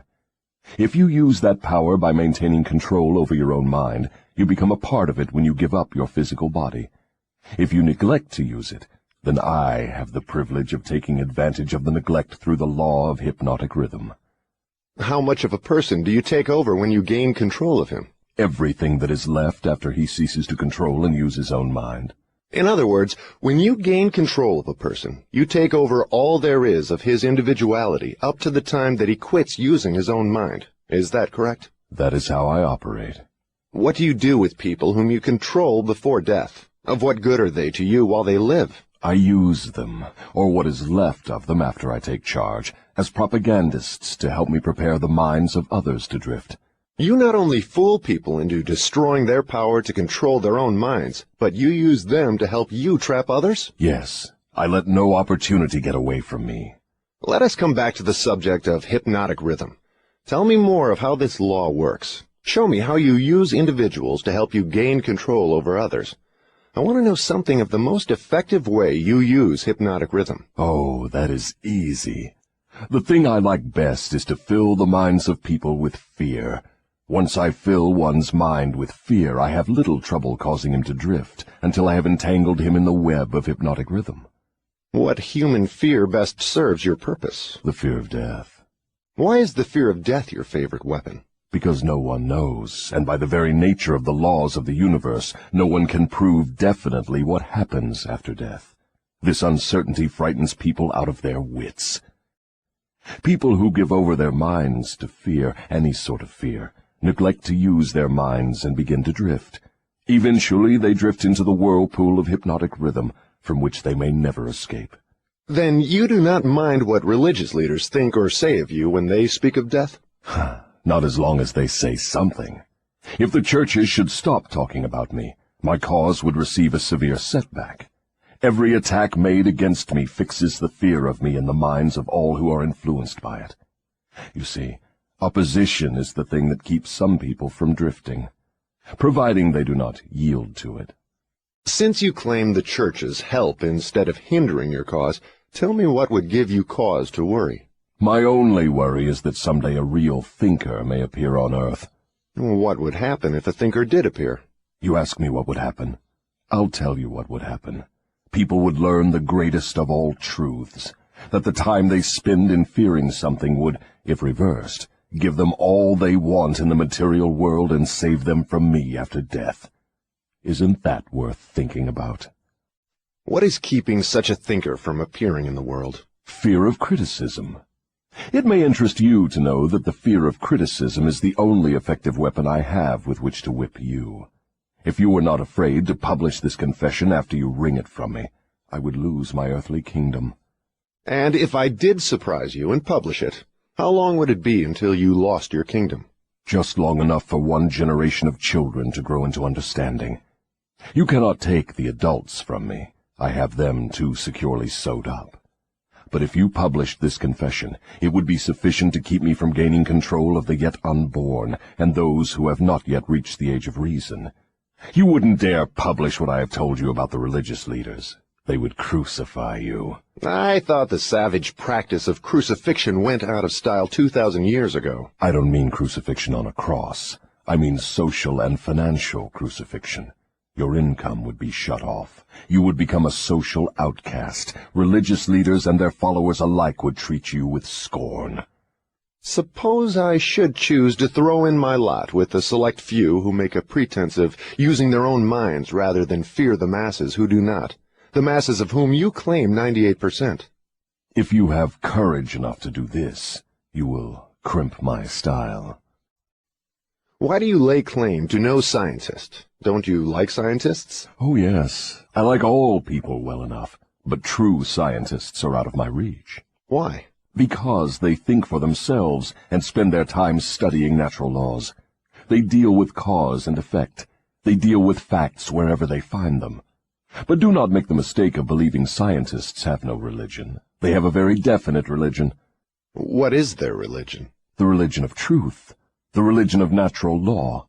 If the world ever produces an accurate thinker with ability to fathom the deeply buried secret of life and death, you can be sure that science will be responsible for the catastrophe. Catastrophe to whom? To me, of course. Let's get back to the subject of hypnotic rhythm. I want to know more about it. Is it something like the principle through which people can hypnotize one another? It is precisely the same thing. I have already told you so. Why do you repeat your questions? That is an old worldly custom of mine, Your Majesty. For your enlightenment, I will tell you, I am forcing you to repeat many of your statements for the sake of emphasis. I'm also trying to see if I can catch you in a lie. Don't dodge the issue. Get back to hypnotic rhythm and tell me all you know about it. Am I a victim of it? Not now, but you barely missed falling into my web. You drifted toward the whirlpool of hypnotic rhythm until you discovered how to force me into making this confession. Then I lost control of you. How interesting. You are not trying to recapture me through flattery, are you? That would be the best bribe I could offer you. It is the bribe I used on you effectively before you got the upper hand of me. With what did you flatter me? With many things. Chief among them sex and the desire for self-expression. What effect did your bribes have on me? They caused you to neglect your major purpose in life and started you to drifting. Was that all you did to me through your bribes? That was plenty. But I am back on the track and out of your reach now, am I not? Yes, you are temporarily out of my reach because you are not drifting. What broke your spell over me and released me from the habit of drifting? My answer may humiliate you. Do you want to hear it? Go ahead and give it to me, Your Majesty. I wish to learn how much truth I can stand. When you found a great love in the woman of your choice, I lost my grip on you. So you are going to accuse me of hiding behind a woman's skirts, are you? No, not hiding. I wouldn't put it that way. I would say you have learned how to give yourself a solid background with the embellishment of a woman's mind. The woman's skirt has nothing to do with it, then? No, but her brain does. When you and your wife began to combine your two brains through your habit of master-minding every day, you stumbled upon the secret power with which you forced me into this confession. Is that the truth, or are you trying to flatter me again? I could flatter you if I had you alone, but I cannot flatter you while you have the use of your wife's mind. I'm beginning to catch on to something important. I'm beginning to understand what was meant by the writer of that passage in the Bible, which says substantially, "When two or more meet together and ask for anything in my name, it shall be granted." It is true, then, that two minds are better than one. It is not only true, it is necessary before anyone can continuously contact the great storehouse of infinite intelligence, wherein is stored all that is, all that ever was, and all that can ever be. Is there such a storehouse? If there had not been, you would not, could not, now be humiliating me with this silly forced confession. Isn't it dangerous to give this sort of information to the world? Sure, it is dangerous to me. If I were you, I would not give it out. Let us get back now to the technique through which you fasten on your victims the habit of drifting. What is the very first step a drifter must take to break the habit? A burning desire to break it. You, of course, know that no one can be hypnotized by another person without his willingness to be hypnotized. Neither can nature place one under the spell of hypnotic rhythm without his willingness to be hypnotized. The willingness may assume the form of indifference toward life generally, lack of ambition, fear, lack of definiteness of purpose, and many other forms. Nature does not need one's consent in order to place him under the spell of hypnotic rhythm. It needs only to find him off guard, through any form of neglect to use his own mind. Remember this. Whatever you have, you use it or you lose it. All successful attempts to break the habit of drifting must be done before nature makes the habit permanent through hypnotic rhythm. As I understand you, hypnotic rhythm is a natural law through which nature fixes the vibration of all environments. Is that true? Yes.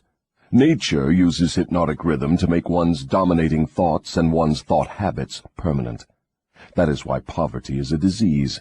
Nature makes it so by fixing permanently the thought habits of all who accept poverty as an unavoidable circumstance.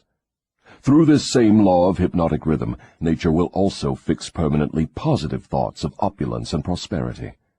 Perhaps you will better understand the working principle of hypnotic rhythm if I tell you its nature is to fix permanently all habits, whether they are mental or physical. If your mind fears poverty, your mind will attract poverty. If your mind demands opulence and expects it, your mind will attract the physical and financial equivalents of opulence.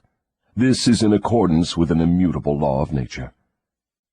Did the writer of that sentence in the Bible, "Whatsoever a man soweth, that shall he also reap," have in mind this law of nature? He could have nothing else in mind. The statement is true. You can see evidence of its truth in all human relationships. And that is why the man who forms the habit of drifting through life must accept whatever life hands him. Is that correct? That is absolutely correct. Life pays the drifter its own price on its own terms. The non-drifter makes life pay on his own terms. Doesn't the question of morals enter into what one gets from life? To be sure, but only for the reason that one's morals have an influence on one's thoughts. No one can collect what he wants from life merely by being good, if that is what you want to know. No, I guess not. I see what you mean. We are all where we are and what we are because of our own deeds. No, not exactly. You are where you are and what you are because of your thoughts and your deeds. Then there is no such reality as luck, is there? Emphatically no. Circumstances which people do not understand are classified under the heading of luck. Back of every reality is a cause. Often the cause is so far removed from the effect that the circumstance can be explained only by attributing it to the operation of luck. Nature knows no such law as luck. It is a man-made hypothesis with which he explains away things he does not understand. The terms luck and miracle are twin sisters. Neither of them has any real existence except in the imaginations of people. Both are used to explain that which people do not understand. Remember this. Everything having a real existence is capable of proof. Keep this one truth in mind, and you will become a sounder thinker. Which is more important, one's thoughts or one's deeds? All deeds follow thoughts. There can be no deeds without their having first been patterned in thought. Moreover, all thoughts have a tendency to clothe themselves in their physical counterpart. One's dominating thoughts, that is, the thoughts one mixes with the emotions, desire, hope, faith, fear, hate, greed, enthusiasm, not only have a tendency to clothe themselves in their physical equivalent, but they are bound to do so. That reminds me to ask you to tell me more about yourself. Where, in addition to the minds of people, do you dwell and operate? I operate wherever there is something I can control and appropriate. I have already told you I am the negative portion of the electron of matter. I am the explosion in lightning. I am the pain in disease and physical suffering. I am the unseen general in warfare. I am the unknown commissioner of poverty and famine. I am the executioner extraordinary at death. I am the inspirer of lust after the flesh. I am the creator of jealousy and envy and greed. I am the instigator of fear. I am the genius who converts the achievements of men of science into instruments of death. I am the destroyer of harmony in all manner of human relationships. I am the antithesis of justice. I am the driving force in all immorality. I am the stalemate of all good. I am anxiety, suspense, superstition, and insanity. I am the destroyer of hope and faith. I am the inspirer of destructive gossip and scandal. I am the discourager of free and independent thought.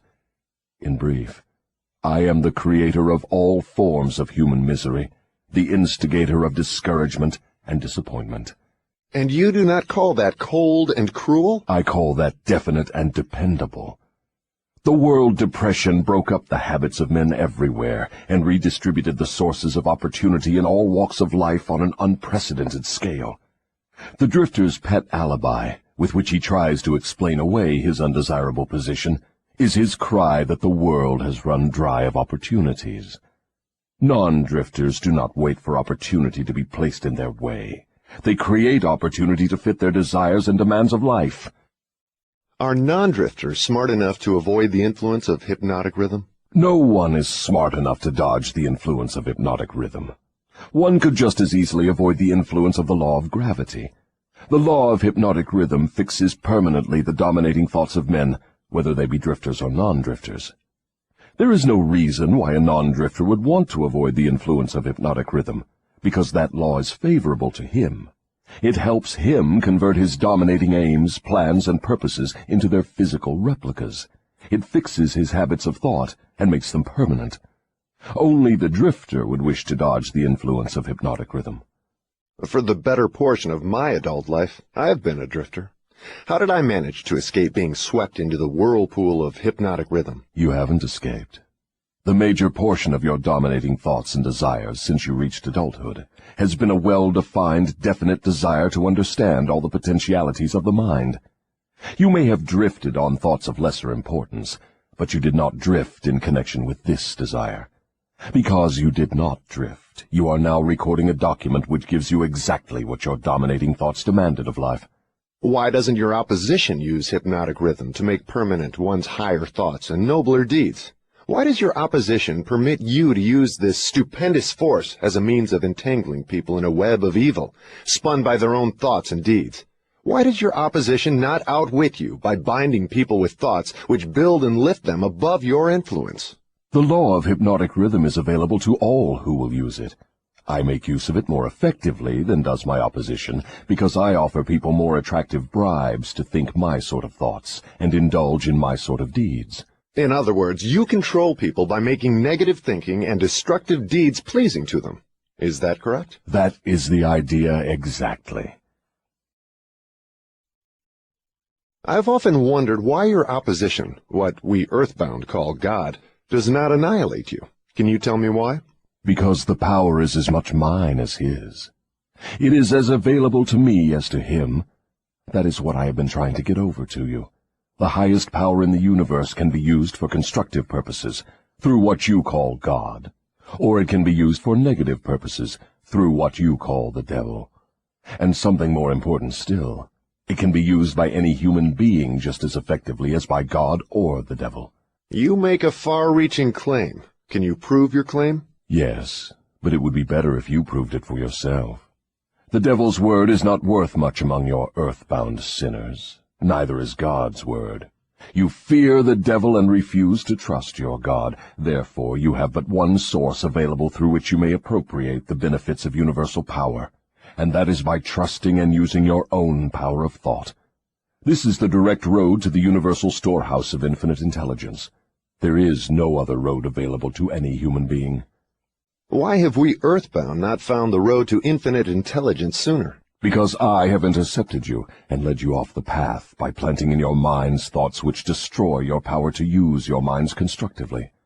I have made it attractive to you to use the power of infinite intelligence to attain negative ends, through greed, avarice, lust, envy, and hatred. Remember, your mind attracts that which your mind dwells upon. To divert you away from my opposition, I had only to feed you on thoughts helpful to my cause. If I understand what you're saying, you're admitting that no human being need fear the devil or worry about how to flatter God. That is it precisely. This admission may put a crimp in my style, but I have the satisfaction of knowing it may also slow down my opposition by sending people direct to the source of all power.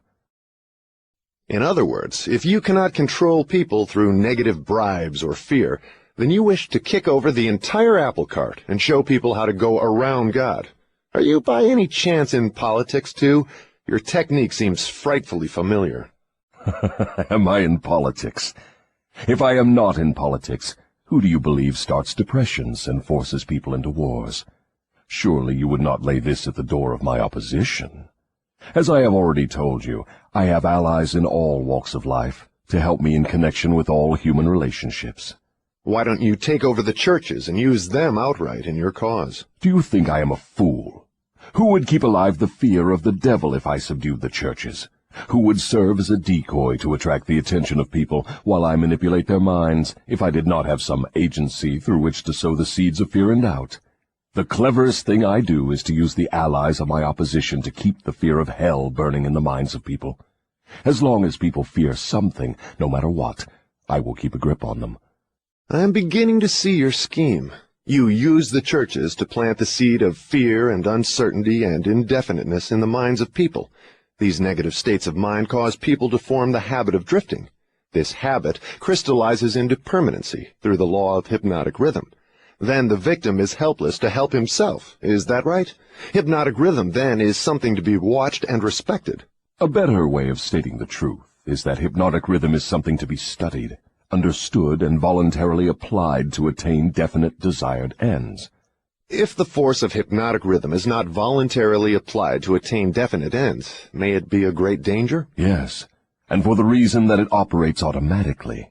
If it is not consciously applied to attain a desired end, it can, and it will, operate to attain undesired ends. Take the simple illustration of climate, for example. Anyone can see and understand that nature forces every living thing and every element of matter to adjust itself to her climates. In the tropics, she creates trees which bear fruit and reproduce themselves. She forces the trees to adjust themselves to her scorching sun. She forces them to put out leaves suitable for protection against the rays of the sun. These same trees could not survive if removed to the Arctic regions, where nature has established an entirely different climate. In the colder climate, she creates trees which are adjusted to survive and to reproduce themselves, but they could not survive if transplanted in the tropical regions. In the same manner, nature clothes her animals, giving to those in each different climate a covering suited to their comfort and survival in that climate. In a similar manner, nature forces upon the minds of men the influences of their environment, which are stronger than the individual's own thoughts. Children are forced to take on the nature of all influences of those around them, unless their own thoughts are stronger than the influences.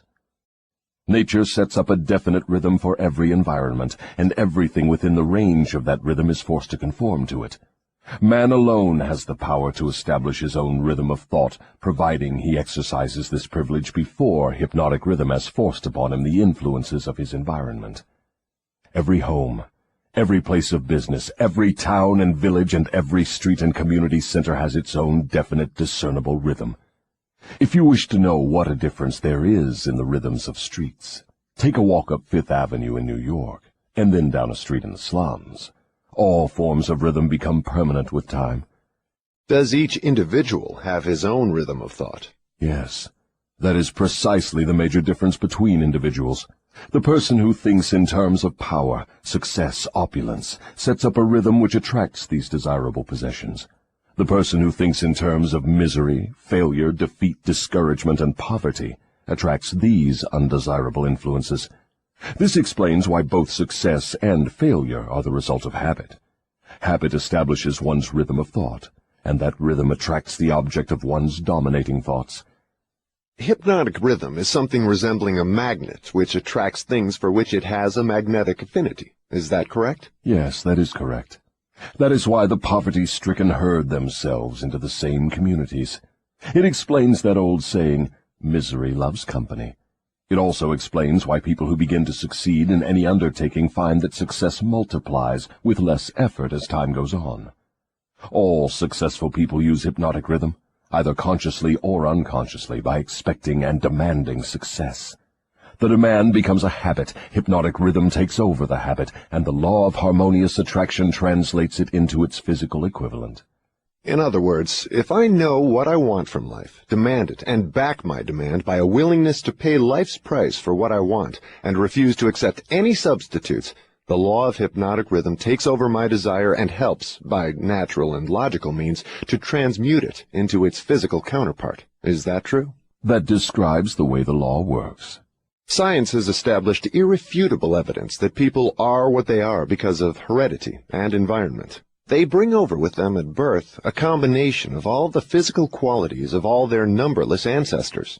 After they arrive here, they reach the age of self-consciousness, and from there on, they shape their own personalities and more or less fix their own earthly destinations as the result of the environmental influences to which they are subjected, especially the influences which control them during early childhood. These two facts have been so well established, there's no room for any intelligent person to question them. How can hypnotic rhythm change the nature of a physical body, which is a combination of thousands of ancestors who have lived and died before one is born? How can hypnotic rhythm change the influence of one's environment? People who are born in poverty and ignorance have a strong tendency to remain poverty-stricken and ignorant all through life. What, if anything, can hypnotic rhythm do about this? Hypnotic rhythm cannot change the nature of the physical body one inherits at birth, but it can and it does modify change, control and make permanent one's environmental influences. If I understand what you mean, a human being is forced by nature to take on and become a part of the environment he chooses, or the environment that may be forced upon him? That is correct. But there are ways and means by which an individual may resist the influences of an environment he does not wish to accept, and also a method of procedure by which one may reverse the application of hypnotic rhythm from negative to positive ends. Do you mean that there is a definite method by which hypnotic rhythm can be made to serve instead of destroy one? I mean just that. Tell me how this astounding end may be attained. For my description to be of any practical value, it will be necessarily lengthy, because it will have to cover 7 principles of psychology which must be understood and applied by all who use hypnotic rhythm to aid them in forcing life to yield that which they want. Then break your description into 7 parts, each giving a detailed analysis of one of the 7 principles with simple instructions for its practical application. Your Majesty will now proceed to unfold the secrets of the 7 principles through which human beings may force life to provide them with spiritual, mental, and physical freedom. Do not be sparing in your description of these principles. I want a complete illustration of how the principles may be used by anyone who chooses to use them. Tell us all you know about the principle of definiteness of purpose.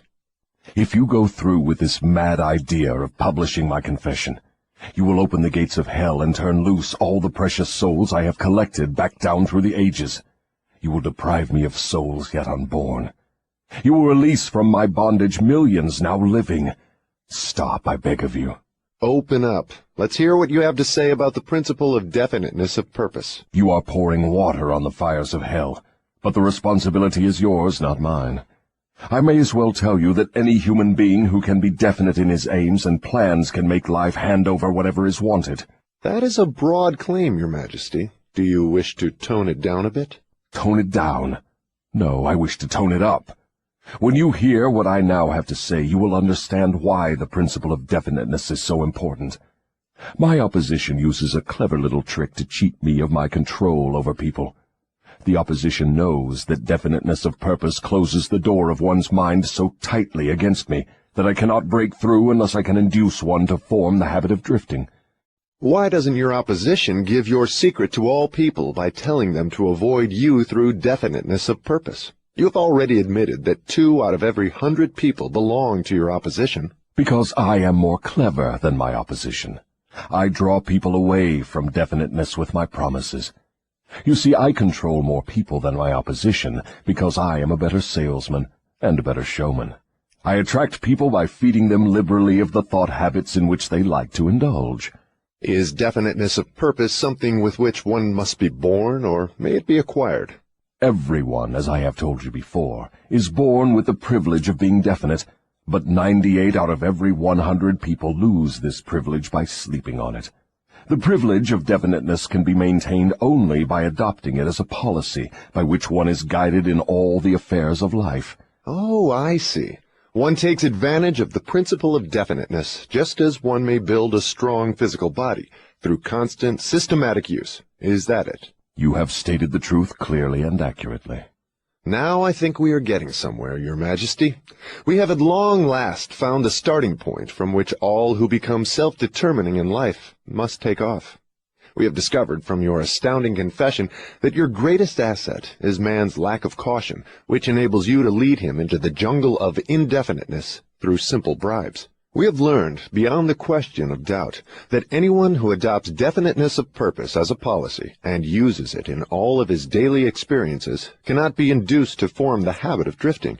Without the aid of the drifting habit, you are powerless to attract people through promises. Is this correct? I couldn't have stated the truth more clearly myself.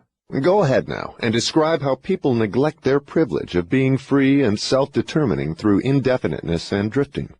I have already made brief reference to this principle, but I will now go into more minute details as to how the principle works.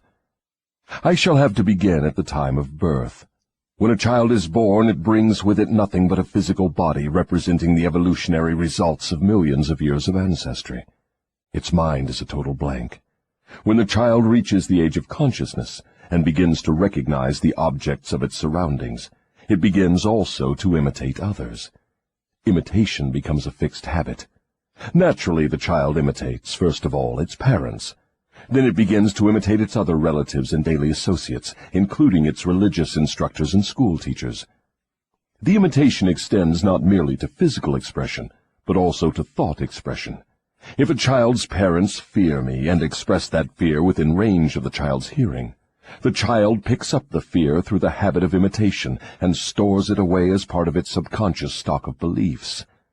If the child's religious instructor expresses any form of fear of me, and they all do in one form or another, that fear is added to the similar fear passed to the child by its parents, and the two forms of negative imitation are stored away in the subconscious mind to be drawn upon and used by me later in life.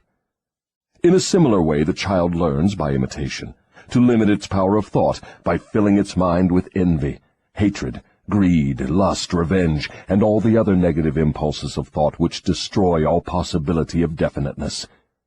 Meanwhile, I move in and induce the child to drift until I bind its mind through hypnotic rhythm. Am I to understand from your remarks that you have to gain control of people while they are very young, or lose your opportunity at them altogether? I prefer to claim them before they come into possession of their own minds. Once any person learns the power of his own thoughts, he becomes positive and difficult to subdue. As a matter of fact, I cannot control any human being who discovers and uses the principle of definiteness. Is the habit of definiteness a permanent protection against your control? No, not by any means. Definiteness closes the door of one's mind to me only as long as that person follows the principle as a matter of policy. Once any person hesitates, procrastinates, or becomes indefinite about anything, he is just one step removed from my control. What has definiteness to do with one's material circumstances? I want to know if one may acquire power through definiteness of purpose without inviting destruction through the law of compensation. Your question limits my illustrations because there are so few people in the world who understand, and there have been so few in the past who understood, how to use definiteness of purpose without attracting to themselves the negative application of the law of compensation. Here you are forcing me to disclose one of my most prized tricks. I am bound to tell you that I eventually reclaim for my cause all who escape me temporarily through definiteness of purpose. The reclamation is made by filling the mind with greed for power and the love of egotistical expression, until the individual falls into the habit of violating the rights of others. Then I step in with the law of compensation and reclaim my victim. So I see from your admission that definiteness of purpose may be dangerous in proportion to its possibility as a power. Is that true? Yes. And what is more important, every principle of good carries with it the seed of an equivalent danger.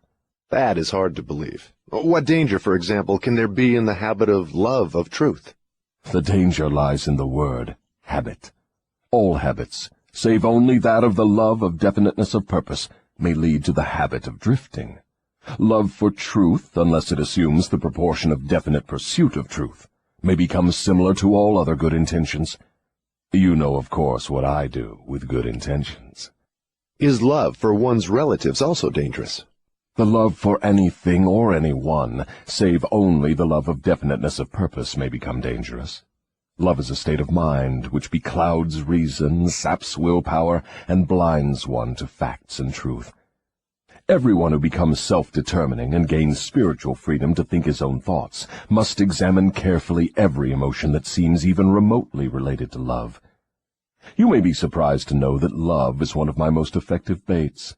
With it I lead into the habit of drifting those whom I could attract with nothing else. That is why I have placed it at the head of my list of bribes. Show me what any person loves most, and I will have my cue as to how that person can be induced to drift, until I bind him with hypnotic rhythm.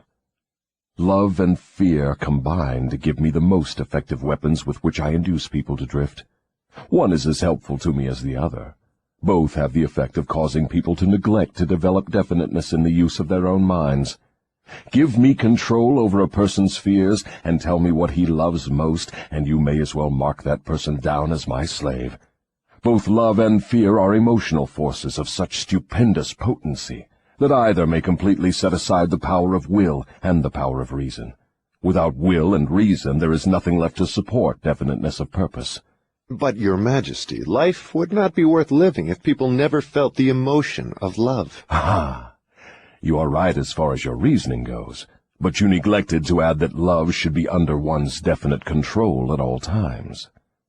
Of course, love is a desirable state of mind, but it also is a palliative, which may be used to limit or destroy reason and willpower, both of which rate above love in importance to human beings who want freedom and self-determination. I understand from what you say that people who gain power must harden their emotions, master fear, and subdue love. Is that correct?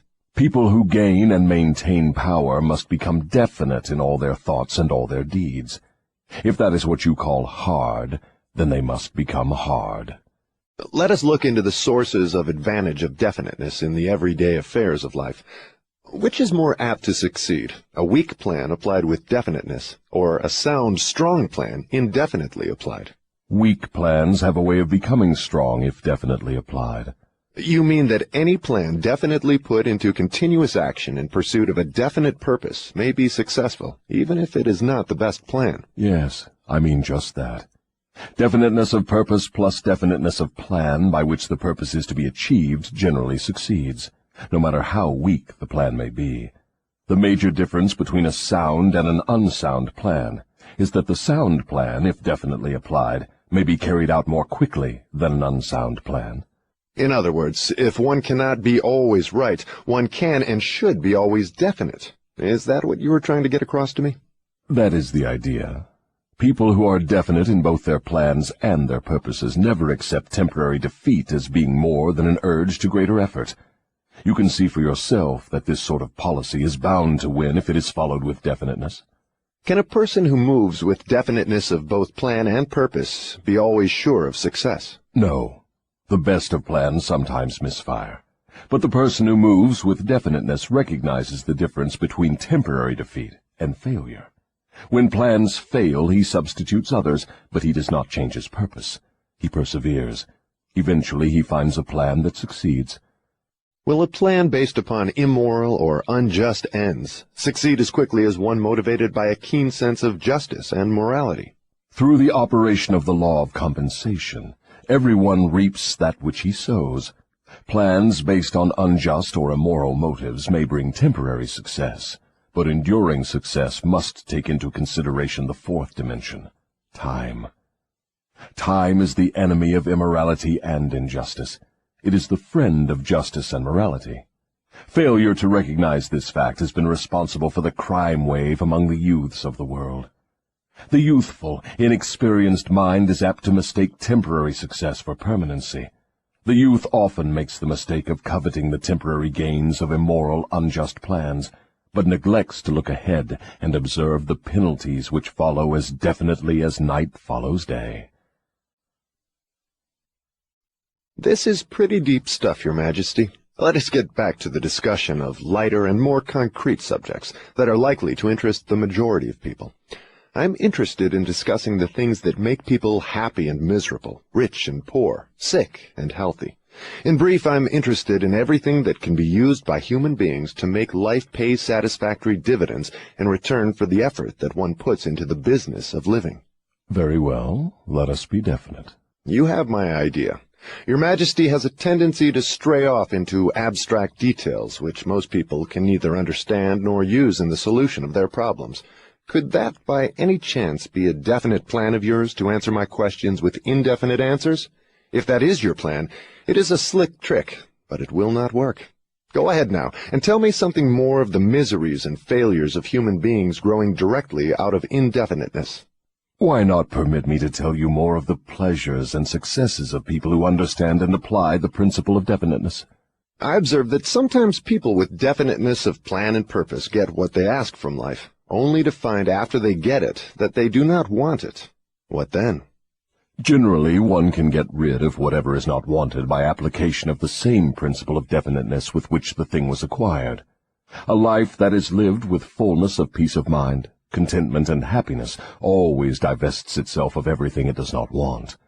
Anyone who submits to annoyance by things he does not want is not definite. He is a drifter. What about married people who cease to want each other? Should they separate? Or is it true that all marriages are made in heaven, and the contracting parties are, therefore, forever bound by their bargain, even though it may prove to be a poor one for both? First, let me correct that old saying that all marriages are made in heaven. I know of some which were made on my side of the fence. Minds which do not harmonize should never be forced to remain together in marriage or any other relationship. Friction and all forms of discord between minds lead inevitably to the habit of drifting, and of course to indefiniteness. Aren't people sometimes bound to others by a relationship of duty, which renders it impractical for them to take from life what they want most? Duty is one of the most abused and misunderstood words in existence. The first duty of every human being is to himself. Every person owes himself the duty of finding how to live a full and happy life. Beyond this, if one has time and energy, not needed in the fulfillment of his own desires, one may assume responsibility for helping others. Isn't that a selfish attitude? And isn't selfishness one of the causes of failure to find happiness? I stand by my statement that there is no higher duty than that which one owes himself. Doesn't a child owe something in the way of duty to its parents, who gave it life and sustenance during its periods of helplessness? Not at all. It is just the other way round. Parents owe their children everything they can give them in the way of knowledge. Beyond that, parents often spoil instead of helping their offspring by a false sense of duty, which prompts them to indulge their children instead of forcing them to seek and gain knowledge at first hand. I see what you mean. Your theory is that too much help thrust upon the youth encourages him to drift and become indefinite in all things. You believe that necessity is a teacher of great sagacity, that defeat carries with it an equivalent virtue, that unearned gifts of every nature may become a curse instead of a blessing. Is that correct? You have stated my philosophy perfectly. My belief is not theory, it is fact. Then you do not advocate prayer as a means of gaining desirable ends. On the contrary, I do advocate prayer, but not the sort of prayer that consists of empty, begging, meaningless words. The sort of prayer against which I am helpless is the prayer of definiteness of purpose. I never thought of definiteness of purpose as being a prayer. How can it be? Definiteness is in effect the only sort of prayer upon which one can rely. It places one in the way of using hypnotic rhythm to attain definite ends, by the mere act of appropriating it from the great universal storehouse of infinite intelligence. The appropriation, in case you are interested, takes place through definiteness of purpose, persistently pursued. Why do the majority of prayers fail? They don't. All prayers bring that for which one prays. But you just said that definiteness of purpose is the only sort of prayer upon which one can rely. Now you say that all prayers bring results. What do you mean? There is nothing inconsistent about it. The majority of people who pray go to prayer only after everything else fails them.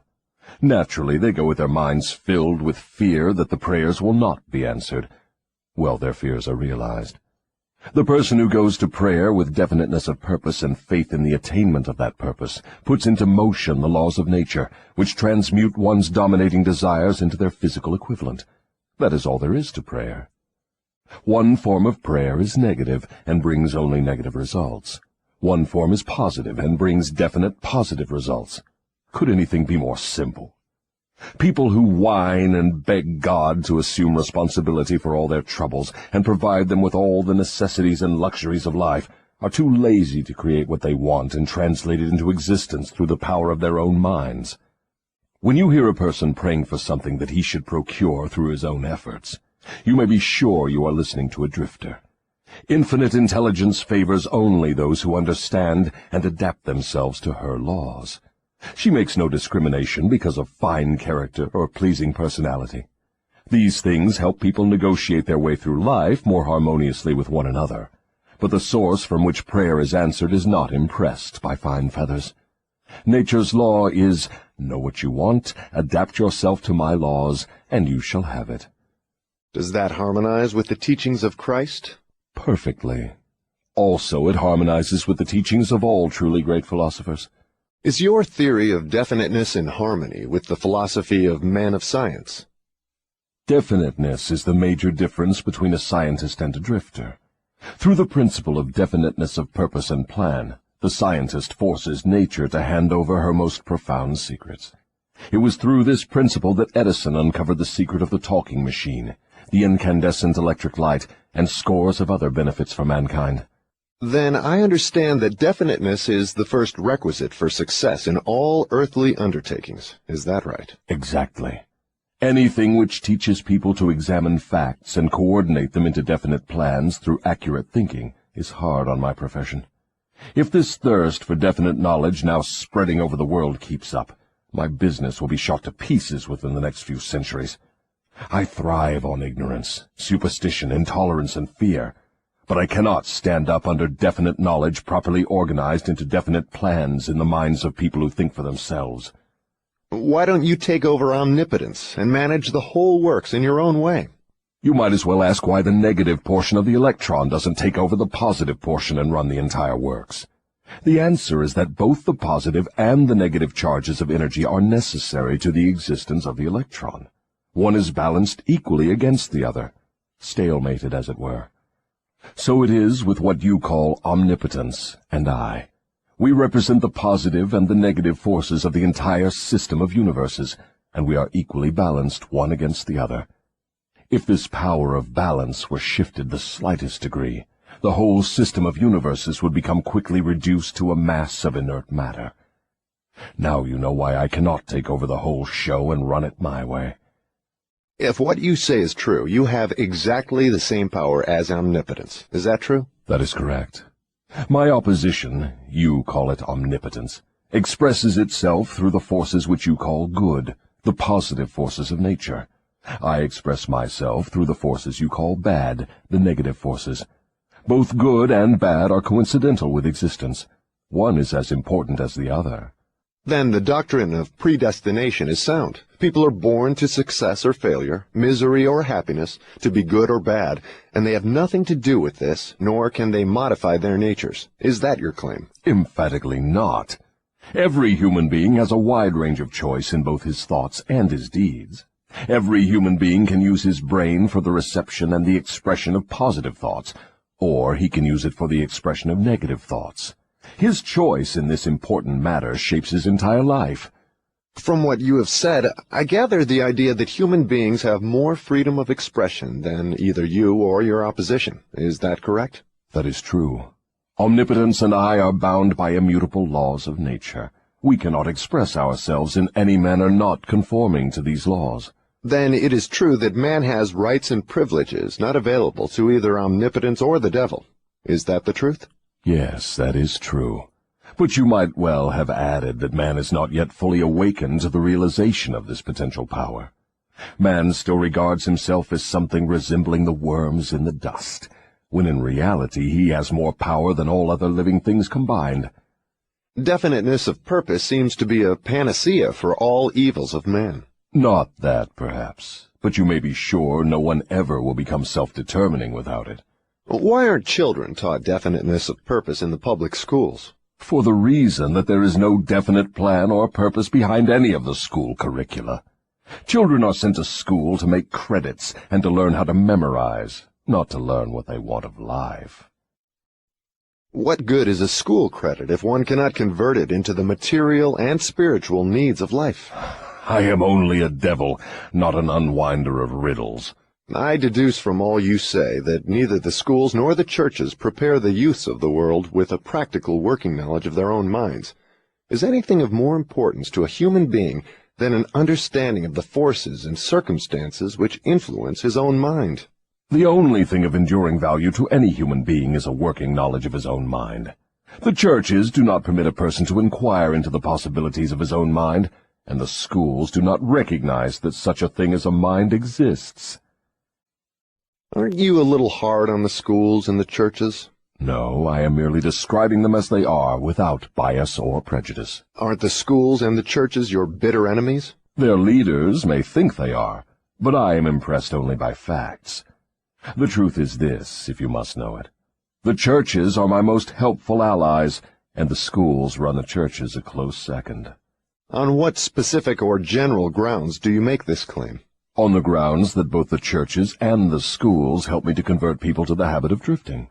Do you realize that your charge is substantially a sweeping indictment of the two institutions of major importance which have been responsible for civilization in its present form? Do I realize it? Man alive, I gloat over it. If the schools and churches had taught people how to think for themselves, where would I be now? This confession of yours will disillusion millions of people whose only hope for salvation is in their churches. Isn't that a cruel thing to do to them? Wouldn't most people be better off living in the bliss of ignorance than to know the truth about you? What do you mean by the term salvation? From what are people being saved? The only form of enduring salvation that is worth a green fig to any human being is that which comes from recognition of the power of his own mind. Ignorance and fear are the only enemies from which men need salvation. You seem to hold nothing sacred. You are wrong. I hold sacred the one thing which is my master, the one thing I fear. What is that? The power of independent thought backed by definiteness of purpose. Then you do not have many people to fear. Only 2 out of every 100, to be exact. I control all others. Let's give the churches a rest and get back to the public schools. Your confession has shown clearly that you thrive and perpetuate yourself from one generation to another by the clever trick of taking over the minds of children before they have the chance to learn how to use their minds. I wish to know what is wrong with a public school system that permits the devil to control so many people. I wish to know also what can be done to the established system of teaching that will ensure all children the opportunity to learn, first, that they have minds, and second, how to use those minds to bring spiritual and economic freedom. I am putting the question to you definitely enough, and since you have stressed the importance of definiteness of purpose, I am here and now putting you on notice that your answer to my question must be definite. Wait a moment while I catch my breath. You have given me quite an order. It seems strange that you would come to the devil to learn how to live. I should think you would go to my opposition. Why don't you? Your Majesty, it is you who are on trial here, not I. I want the truth, and I am not particular as to the source from which I get it. There is something radically wrong with the system of education that has given us a balance sheet with life that shows us hopelessly in the red and groping for the road to self-determination as if we were so many animals lost in the jungle. I want to know 2 things about this system. First, what is the major weakness of the system? Second, how can this weakness be eliminated? The floor is yours again. Please, stick to the question and stop trying to decoy me into the discussion of deep abstract subjects. That's definite, is it not? You leave me no choice but that of direct answer. To begin with, the public school system approaches the subject of education from the wrong angle. The school system endeavors to teach children to memorize facts, instead of teaching them how to use their own minds. Is that all that is wrong with the system? Oh, no, that is only the beginning. Another major weakness of the school system is that it does not establish in the minds of children either the importance of definiteness of purpose, or make any attempt to teach youths how to be definite about anything. The major object of all schooling is to force the students to cram their memories with facts, instead of teaching them how to organize and make practical use of facts. This cramming system centers the attention of students on the accumulation of credits, but overlooks the important question of how to use knowledge in the practical affairs of life. This system turns out graduates whose names are inscribed upon parchment certificates, but whose minds are empty of self-determination. The school system got off to a bad start at the beginning. The schools began as institutions of higher learning, operated entirely for the select few whose wealth and family entitled them to education. Thus, the entire school system was evolved by beginning at the top and working back down to the bottom.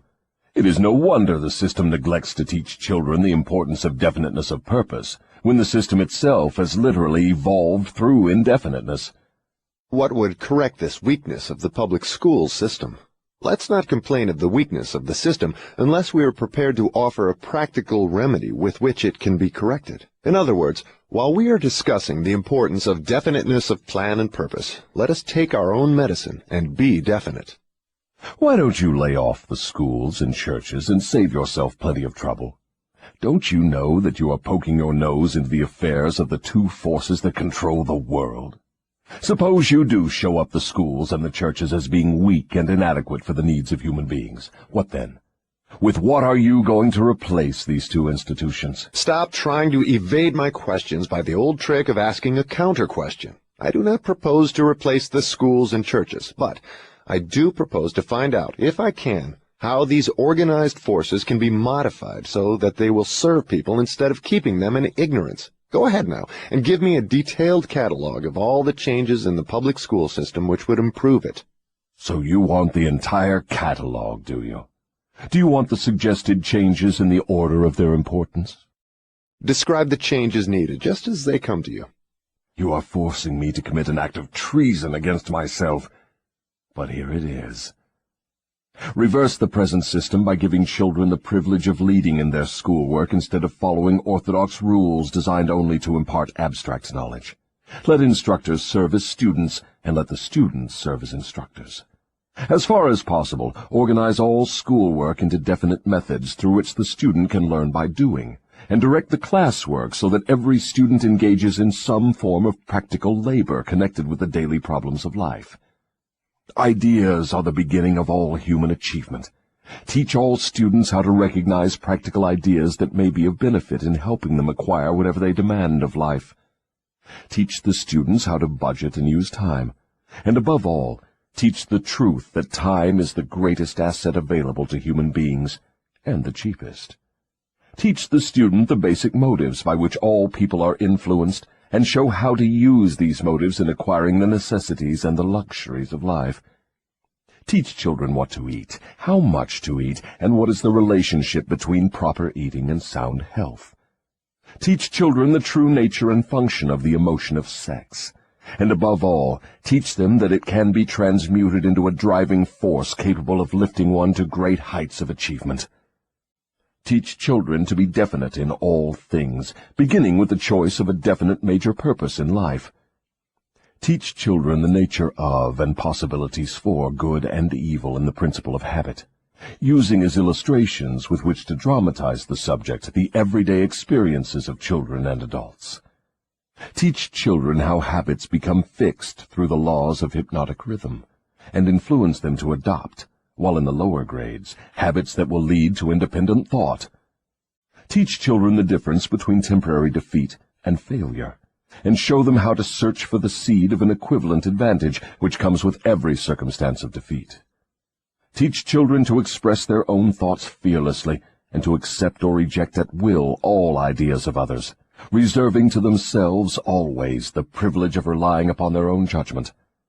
Teach children to reach decisions promptly, and to change them, if at all, slowly and with reluctance, and never without a definite reason. Teach children that the human brain is the instrument with which one receives from the great storehouse of nature the energy which is specialized into definite thoughts, that the brain does not think, but serves as an instrument for the interpretation of stimuli which cause thought. Teach children the value of harmony in their own minds, and that this is attainable only through self-control. Teach children the nature and the value of self-control. Teach children that there is a law of increasing returns which can be and should be put into operation as a matter of habit, by rendering always more service and better service than is expected of them. Teach children the true nature of the Golden Rule, and above all show them that through the operation of this principle, everything they do to and for another, they also do to and for themselves. Teach children not to have opinions unless they are formed from facts, or beliefs which may reasonably be accepted as facts. Teach children that cigarettes, liquor, narcotics, and overindulgence in sex destroy the power of will and lead to the habit of drifting. Do not forbid these evils, just explain them. Teach children the danger of believing anything merely because their parents, religious instructors, or someone else says it is so. Teach children to face facts, whether they are pleasant or unpleasant, without resorting to subterfuge or offering alibis. Teach children to encourage the use of their sixth sense, through which ideas present themselves in their minds from unknown sources, and to examine all such ideas carefully. Teach children the full import of the law of compensation as it was interpreted by Ralph Waldo Emerson, and show them how the law works in the small everyday affairs of life. Teach children that definiteness of purpose, backed by definite plans persistently and continuously applied, is the most efficacious form of prayer available to human beings. Teach children that the space they occupy in the world is measured definitely by the quality and quantity of useful service they render the world. Teach children there is no problem which does not have an appropriate solution, and that the solution often may be found in the circumstance creating the problem. Teach children that their only real limitations are those which they set up or permit others to establish in their own minds. Teach them that man can achieve whatever man can conceive and believe. Teach children that all schoolhouses and all textbooks are elementary implements which may be helpful in the development of their minds, but that the only school of real value is the great university of life, wherein one has the privilege of learning from experience. Teach children to be true to themselves at all times, and since they cannot please everybody, therefore to do a good job of pleasing themselves.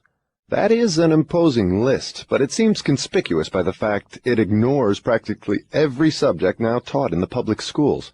Was that intended? Yes. You asked for a list of suggested changes in public school curricula which would benefit children. Well, that is what you got. Some of the changes you suggest are so unorthodox they would shock most of the educators of today, wouldn't they? Most of the educators of today need to be shocked. A good sound shock often helps the brain that has been atrophied by habit. Would the changes you suggest for the public schools give children immunity against the habit of drifting? Yes, that is one of the results the changes would bring, but there are others, too. How could the suggested changes be forced into the public school system? You know, of course, it is as difficult to get a new idea into an educator's brain as it is to interest a religious leader in modifying religion so it will help people to get more from life. The quickest and surest way to force practical ideas into the public schools is to first introduce the ideas through private schools and establish such a demand for their use that public school officials will be compelled to employ them. Should any other changes be made in the public school system? Yes, many. Among other changes needed in all public school programs is the addition of a complete course of training in the psychology of harmonious negotiation between people. All children should be taught how to sell their way through life with the minimum amount of friction. Every public school should teach the principles of individual achievement through which one may attain to a position of financial independence. Classes should be abolished altogether. They should be replaced by the round table or conference system, such as businessmen employ. All students should receive individual instruction and guidance in connection with subjects which cannot be properly taught in groups. Every school should have an auxiliary group of instructors consisting of business and professional people, scientists, artists, engineers, and newspapermen, each of whom would impart to all the students a practical working knowledge of his own profession, business, or occupation. This instruction should be conducted through the conference system to save the time of the instructors. What you have suggested is, in effect, an auxiliary system of instruction that would give all school children a working knowledge of the practical affairs of life, direct from the original source. Is that the idea? You've stated it correctly. Let us dismiss the public school system and go back to the churches for a moment. All my life, I have heard clergymen preaching against sin and warning sinners to beware and repent so they could be saved, but I've never heard any of them tell me what sin is.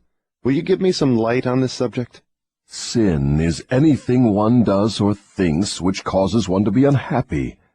Human beings who are in sound physical and spiritual health should be at peace with themselves and always happy. Any form of mental or physical misery indicates the presence of sin. Name some of the common forms of sin. It is a sin to overeat, because that leads to ill health and misery. It is a sin to overindulge in sex, because that breaks down one's willpower and leads to the habit of drifting. It is a sin to permit one's mind to be dominated by negative thoughts of envy, greed, fear, hatred, intolerance, vanity, self-pity, or discouragement, because these states of mind lead to the habit of drifting. It is a sin to cheat, lie, and steal, because these habits destroy self-respect, subdue one's conscience, and lead to unhappiness. It is a sin to remain in ignorance, because that leads to poverty and loss of self-reliance. It is a sin to accept from life anything one does not want, because that indicates an unpardonable neglect to use the mind. Is it a sin for one to drift through life without definite aim, plan, or purpose? Yes, because this habit leads to poverty and destroys the privilege of self-determination. It also deprives one of the privilege of using his own mind as a medium of contact with infinite intelligence. Are you the chief inspirer of sin? Yes. It is my business to gain control of the minds of people in every way possible. Can you control the mind of a person who commits no sin? I cannot, because that person never permits his mind to be dominated by any form of negative thought. I cannot enter the mind of one who never sins, let alone control it. What is the commonest and most destructive of all sins? Fear and ignorance. Have you nothing else to add to the list? There is nothing else to be added. What is faith?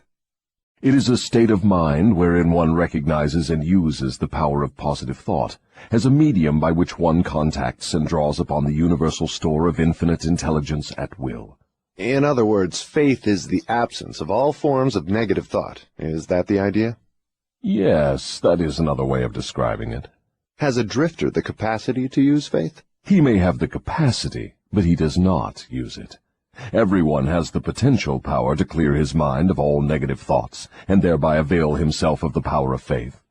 Stating the matter in another way, faith is definiteness of purpose backed by belief in the attainment of the object of that purpose. Is that correct? That's the idea exactly. What preparation must one undergo before being able to move with definiteness of purpose at all times? One must gain mastery over self. This is the second of the 7 principles. The person who is not master of himself can never be master of others. Lack of self-mastery is, of itself, the most destructive form of indefiniteness. Where should one begin when making a start at control over self? By mastering the 3 appetites responsible for most of one's lack of self-discipline. The 3 appetites are 1. The desire for food, 2. The desire for expression of sex, 3. The desire to express loosely organized opinions. Does man have other appetites which need control? Yes, many of them. But these 3 are the ones which should be conquered first.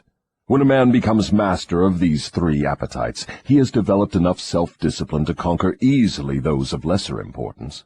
But these are natural appetites. They must be indulged if one is to be healthy and happy. To be sure, they are natural appetites, but they are also dangerous, because people who have not mastered themselves overfeed the appetites. Self-mastery contemplates sufficient control over the appetites to enable one to feed them what they need and withhold food not needed.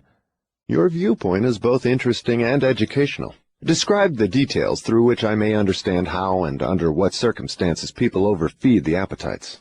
Take the desire for physical food, for example. The majority of people are so weak in self-discipline they fill their stomachs with combinations of rich food which please the taste but overwork the organs of digestion and elimination.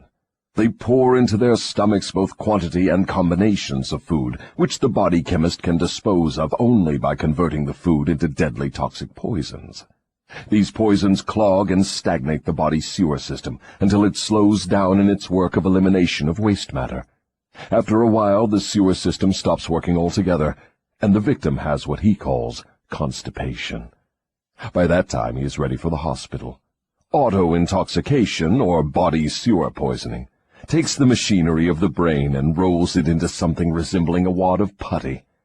The victim then becomes sluggish in his physical movements and mentally irritable and fussy.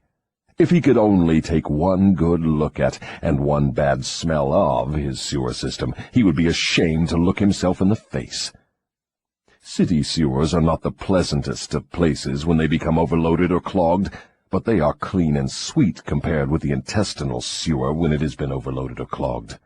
This is not a pretty story to be associated with the pleasant and necessary act of eating, but that is where it belongs, because overeating and wrong food combinations are the evils which cause auto-intoxication.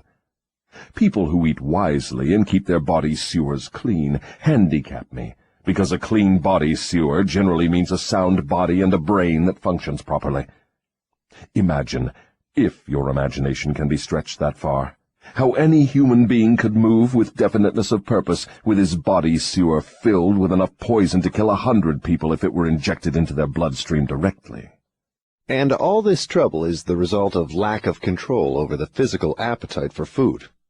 Well, if you wish to be absolutely correct, you should say that improper eating is responsible for the majority of the ills of the body, and practically all headaches.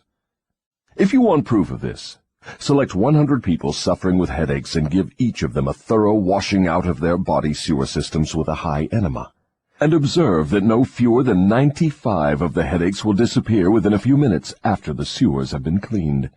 From all you say about the intestinal tract, I gather the impression that mastery over the physical appetite for food means also mastery over the habit of neglecting to keep the intestines clean. Yes, that is true. It is just as important to eliminate the waste matter of the body and the unused portions of food as it is to take the right amount and the correct combinations of food. I never thought of auto-intoxication as being one of your devices of control over people, and I am utterly shocked to know how many people are victims of this subtle enemy. Let's hear what you have to say of the other two appetites. Well, take the desire for sex expression. Now there is a force with which I master the weak and the strong, the old and the young, the ignorant and the wise. In fact, I master all who neglect to master sex. How can one master the emotion of sex?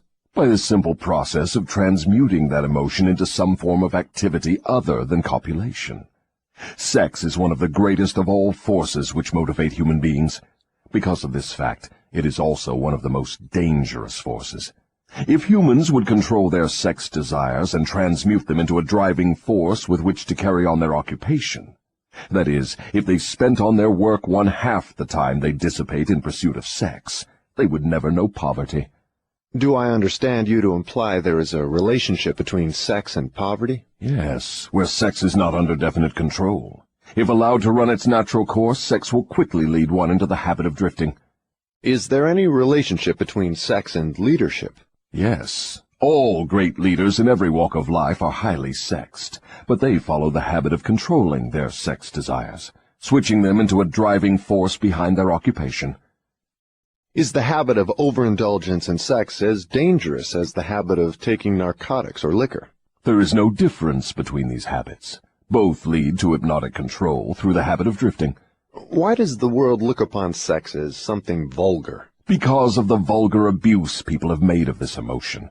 It is not sex that is vulgar. It is the individual who neglects or refuses to control and guide it. Do you mean by your statement that one should not indulge the desire for sex? No, I mean that sex, like all other forces available to man, should be understood, mastered, and made to serve man. The desire for sex expression is as natural as the desire for food. The desire can no more be killed than one can entirely stop a river from flowing. If the emotion of sex is shut off from the natural mode of expression, it will break out in some other, less desirable form, just as a river will, if dammed, break through and flow around the dam. The person who has self-discipline understands the emotion of sex, respects it, and learns to control and transmute it into constructive activities. Just what damage is there in overindulgence of sex? The greatest damage is that it depletes the source of man's greatest driving force and wastes, without adequate compensation, man's creative energy. It dissipates energy needed by nature to maintain physical health. Sex is nature's most useful therapeutic force. It depletes the magnetic energy which is the source of an attractive, pleasing personality. It removes the sparkle from one's eyes and sets up discord in the tone of one's voice. It destroys enthusiasm, subdues ambition, and leads inevitably to the habit of drifting on all subjects. I would like for you to answer my question in another way, by telling me what beneficial ends the emotion of sex may be made to attain if mastered and transmuted. Controlled sex supplies the magnetic force that attracts people to one another. It is the most important factor of a pleasing personality. It gives quality to the tone of voice, and enables one to convey through the voice any feeling desired. It serves, as nothing else can serve, to give motive power to one's desires. It keeps the nervous system charged with the energy needed to carry on the work of maintaining the body. It sharpens the imagination and enables one to create useful ideas. It gives quickness and definiteness to one's physical and mental movements. It gives one persistence and perseverance in the pursuit of one's major purpose in life. It is a great antidote for all fear. It gives one immunity against discouragement. It helps to master laziness and procrastination. It gives one physical and mental endurance while undergoing any form of opposition or defeat. It gives one the fighting qualities necessary under all circumstances for self-defense. In brief, it makes winners and not quitters.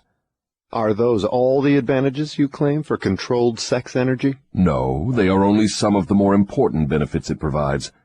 Perhaps some will believe the greatest of all the virtues of sex is that it is nature's method of perpetuation of all living things. This alone should remove all thought that sex is vulgar. I gather from what you say that the emotion of sex is a virtue, not a fault. It is a virtue when controlled and directed to the attainment of desirable ends. It is a fault when neglected and permitted to lead to acts of lust. Why aren't these truths taught to children by their parents in the public schools? The neglect is due to ignorance of the real nature of sex. It is just as necessary in maintaining health for one to understand and properly use the emotion of sex as it is to keep the body's sewer system clean. Both subjects should be taught in all public schools and all homes where there are children. Wouldn't the majority of parents need instruction on the proper function and use of sex before they could intelligently teach their children? Yes, and so would the public school teachers. What relative position of importance would you give to the need for accurate knowledge on the subject of sex? It is next to the top of the list.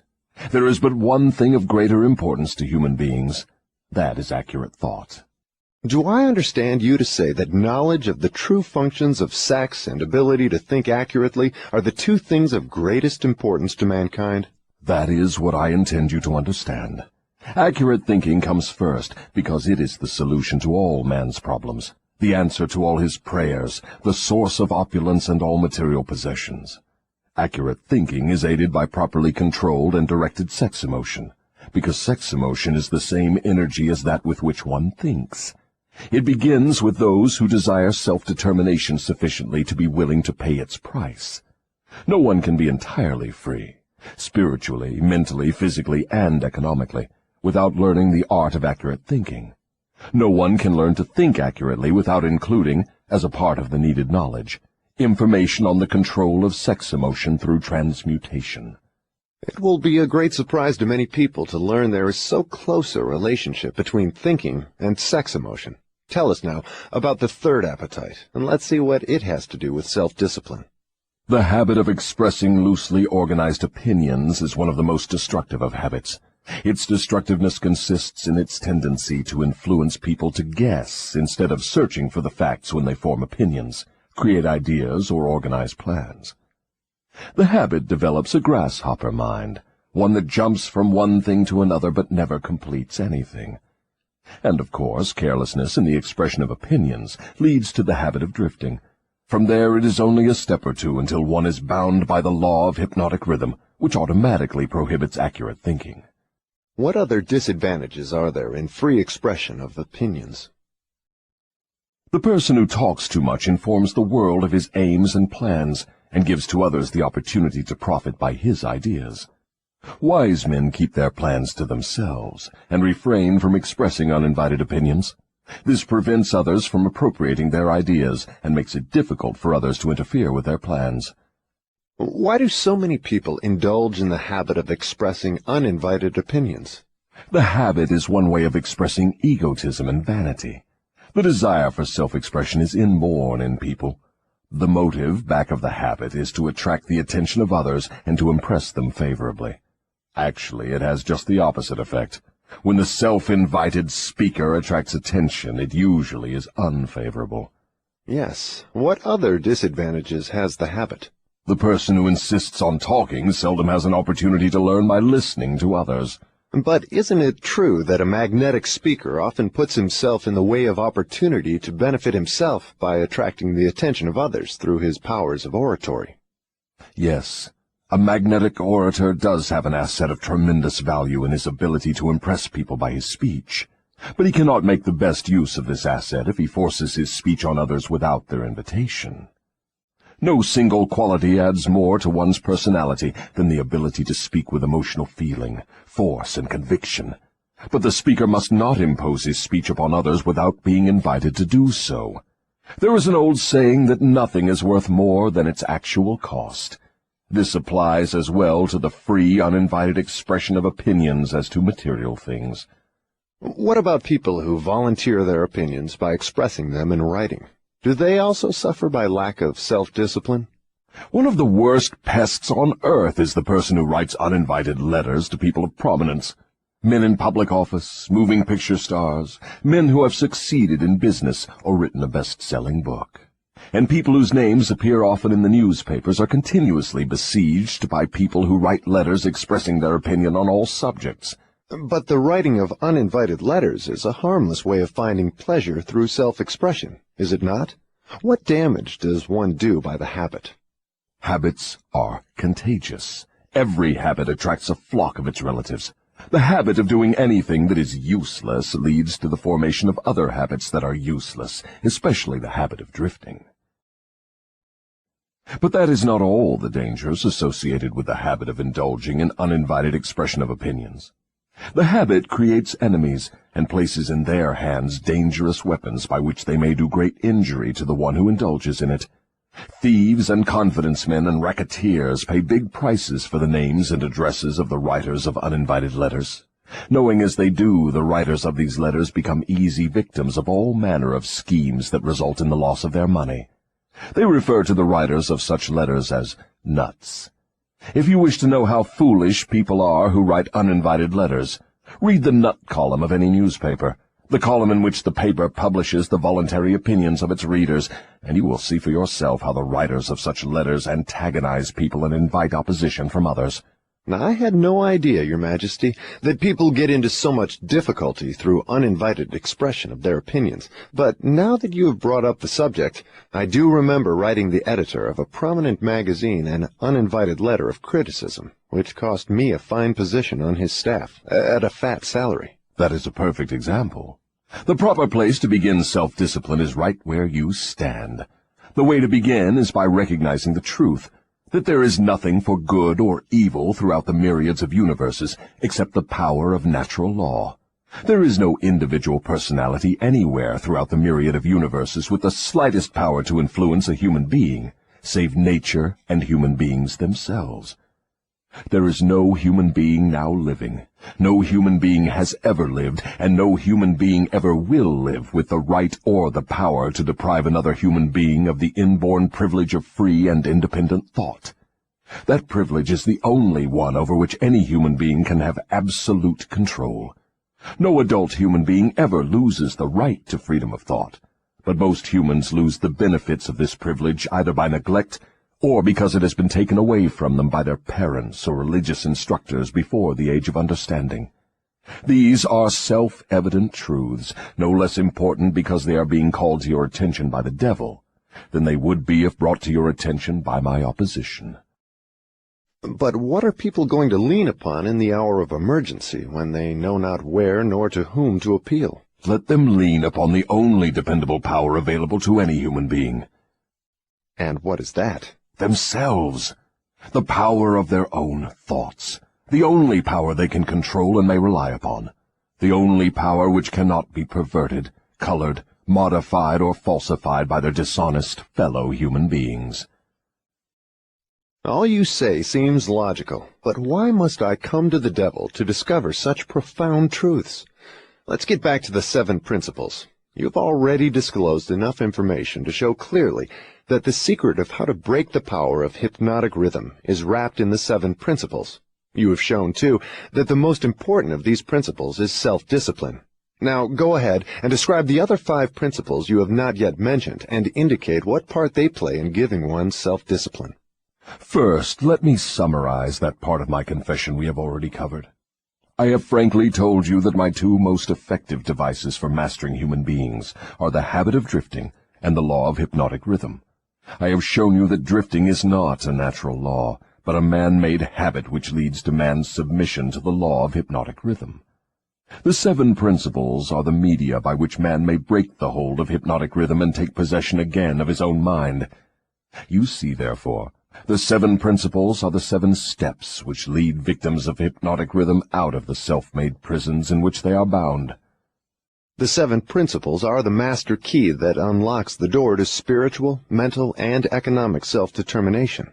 Is that true? Yes, that's another way of stating the truth.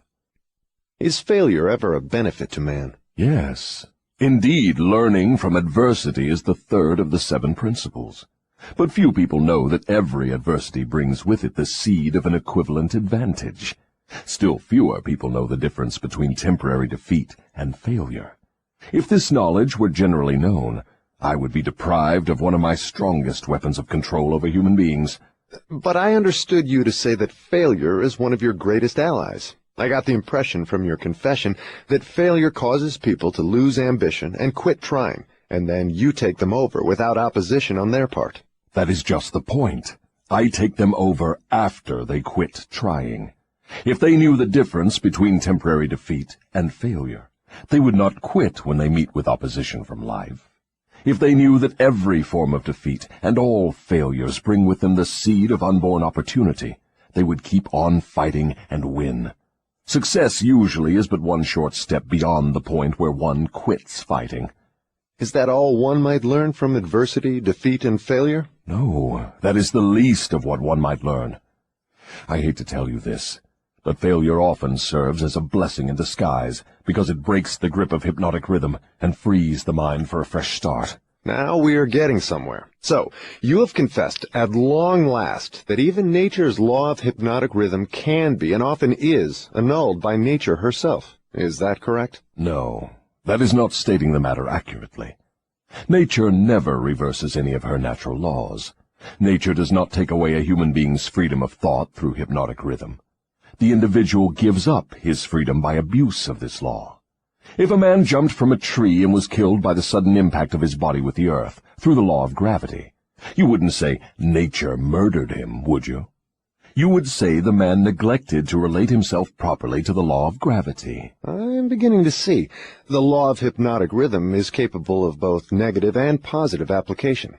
It may drag one down to slavery through loss of the privilege of freedom of thought, or it may help one rise to great heights of achievement through the free use of thought, depending on how the individual relates himself to the law. Is that correct? Now you have it right. But what about failure? One does not fail intentionally with purpose aforethought. No one encourages temporary defeat. These are circumstances over which the individual often has no control whatsoever. How, then, can it be said that nature does not take away one's freedom of thought when failure destroys ambition, willpower, and the self-confidence essential to make a fresh start? Failure is a man-made circumstance. It is never real until it has been accepted by man as permanent. Stating it another way, Failure is a state of mind. Therefore, it is something an individual can control until he neglects to exercise this privilege. Nature does not force people to fail, but nature does impose her law of hypnotic rhythm upon all minds, and through this law gives permanency to the thoughts which dominate those minds. In other words, failure thoughts are taken over by the law of hypnotic rhythm and made permanent if the individual accepts any circumstances as being permanent failure. That same law just as readily takes over and makes permanent thoughts of success. What part, then, does failure play in helping an individual break the grip of hypnotic rhythm after that law has been fastened upon his mind? Failure brings a climax in which one has the privilege of clearing his mind of fear and making a new start in another direction.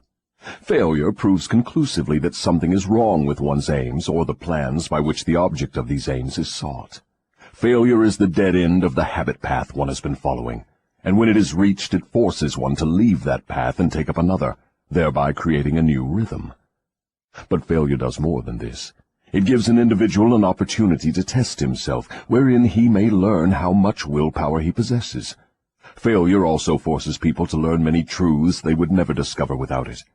Failure often leads an individual to an understanding of the power of self-discipline, without which no one could turn back after having once been the victim of hypnotic rhythm.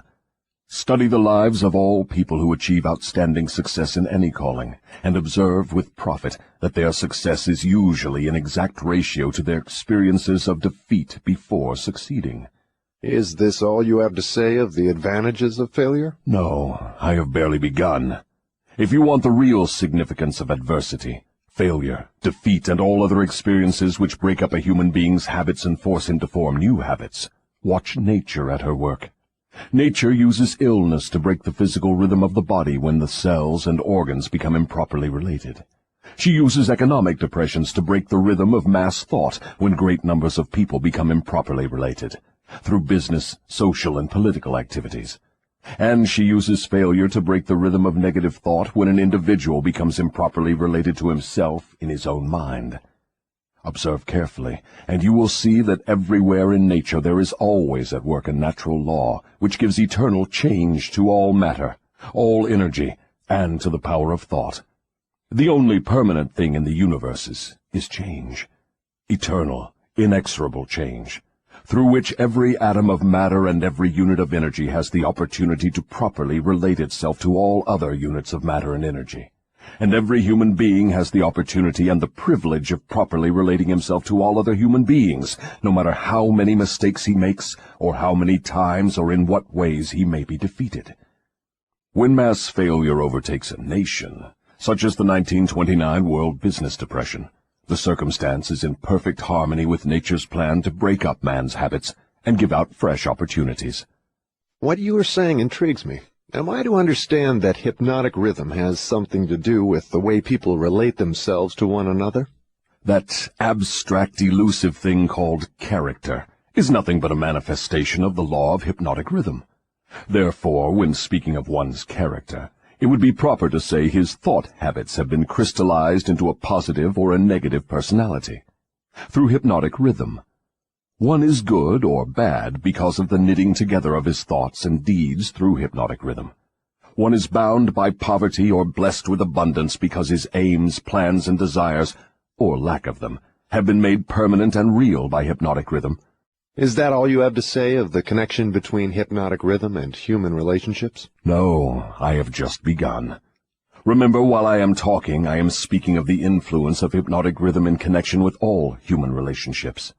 Men who succeed in business do so entirely because of the way they relate themselves to their associates and to others outside of the business. Professional men who succeed do so largely because of the manner in which they relate themselves to their clients. It is much more important for the lawyer to know people and to know the laws of nature than it is to know the law.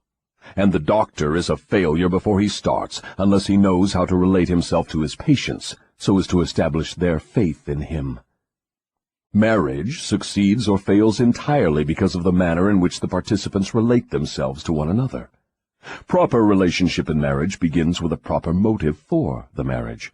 Most marriages do not bring happiness, because the contracting parties neither understand, nor attempt to understand, the law of hypnotic rhythm, through the operation of which every word they speak, every act in which they engage, and every motive by which they are inspired to deal with each other, is picked up and woven into a web that entangles them in controversial misery, or gives to them the wings of freedom through which they soar above all forms of unhappiness. Every newly made acquaintanceship between people ripens into friendship, and then into spiritual harmony, sometimes called love, or plants a germ of suspicion and doubt, which evolves and grows into open rebellion, according to the way in which the participants in the acquaintanceship relate themselves to one another. Hypnotic rhythm picks up the dominating motives, aims, purposes, and feelings of the contacting minds, and weaves these into some degree of faith or fear, love or hatred. After the pattern has taken definite shape, as it does with time, it is forced upon the contacting minds and made a part thereof. In this silent way does nature make permanent the dominating factors of every human relationship. In every human relationship, the evil motives and the evil deeds of the contacting individuals are coordinated and consolidated into definite form, and subtly woven into that all-important human trait known as character. In the same manner, the motives and the deeds of good are consolidated and forced upon the individual. You see, therefore, it is not only one's deeds, but also one's very thoughts which determine the nature of all human relationships. You are leading into pretty deep water. Let's keep it near the shore, where I can follow you without fear of getting beyond a safe depth. Go ahead and tell me how this subject of human relationships actually works in the current affairs of a problem-filled world such as we have today. That is a happy thought. But let me make sure you understand the principles I am telling about, before I try to show you how to apply them in the affairs of life. I wish to be sure you understand that the law of hypnotic rhythm is something that no one can control, influence, or evade. But everyone can relate himself to this law so as to benefit by its inexorable operation. Harmonious relationship with the law consists entirely of the individual changing his habits so they represent the circumstances and the things the individual wants and is willing to accept. No one can change the law of hypnotic rhythm any more than one can change the law of gravity, but everyone can change himself. Remember, therefore, in all the discussion of this subject, that all human relationships are made and maintained by the habits of the individuals related. The law of hypnotic rhythm plays only the part of solidifying the factors which constitute human relationships, but it does not create those factors. Before we go further with the discussion of human relationships, I want you to get a clear understanding of the subconscious mind. The term subconscious mind represents a hypothetical physical organ which has no actual existence. The mind of man consists of universal energy, some call it infinite intelligence, which the individual receives, appropriates, and organizes in definite thought forms through the network of intricate physical apparatus known as a brain. These thought forms are replicas of various stimuli which reach the brain through the 5 commonly known physical senses, and the 6th sense, which is not so well known. When any form of stimuli reaches the brain and takes the definite shape of thought, it is classified and stored away in a group of the brain cells known as the memory group. All thoughts of a similar nature are stored together, so that the bringing forth of one leads to easy contact with all its associates. The system is very similar to the modern office filing cabinet, and it is operated in a similar manner. The thought impressions with which one mixes the greatest amount of emotion, or feeling, are the dominating factors of the brain, because they are always near the surface, at the top of the filing system, so to speak, where they spring into action voluntarily the moment an individual neglects to exercise self-discipline. These emotion-laden thoughts are so powerful, they often cause an individual to rush into action and indulge in deeds which have not been submitted to or approved by his reasoning faculty. These emotional outbursts usually destroy harmony in all human relationships. The brain often brings together combinations of emotional feelings so powerful they completely set aside the control of the reasoning faculty. On all such occasions, human relationships are apt to be lacking in harmony.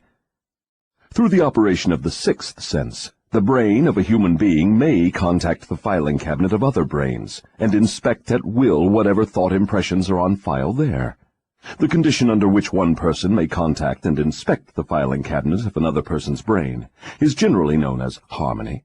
But you may better understand what is meant if I say brains attuned to the same rate of thought vibrations can easily and quickly exercise the privilege of entering and inspecting each other's filing cabinets of thoughts. In addition to receiving organized thoughts from the filing cabinets of other brains through the sixth sense, one can, through this same physical organ, contact and receive information from the universal storehouse known as infinite intelligence. All information reaching one's brain through the sixth sense comes from sources not easily isolated or traced. Therefore, this sort of information is generally believed to come from one's subconscious mind.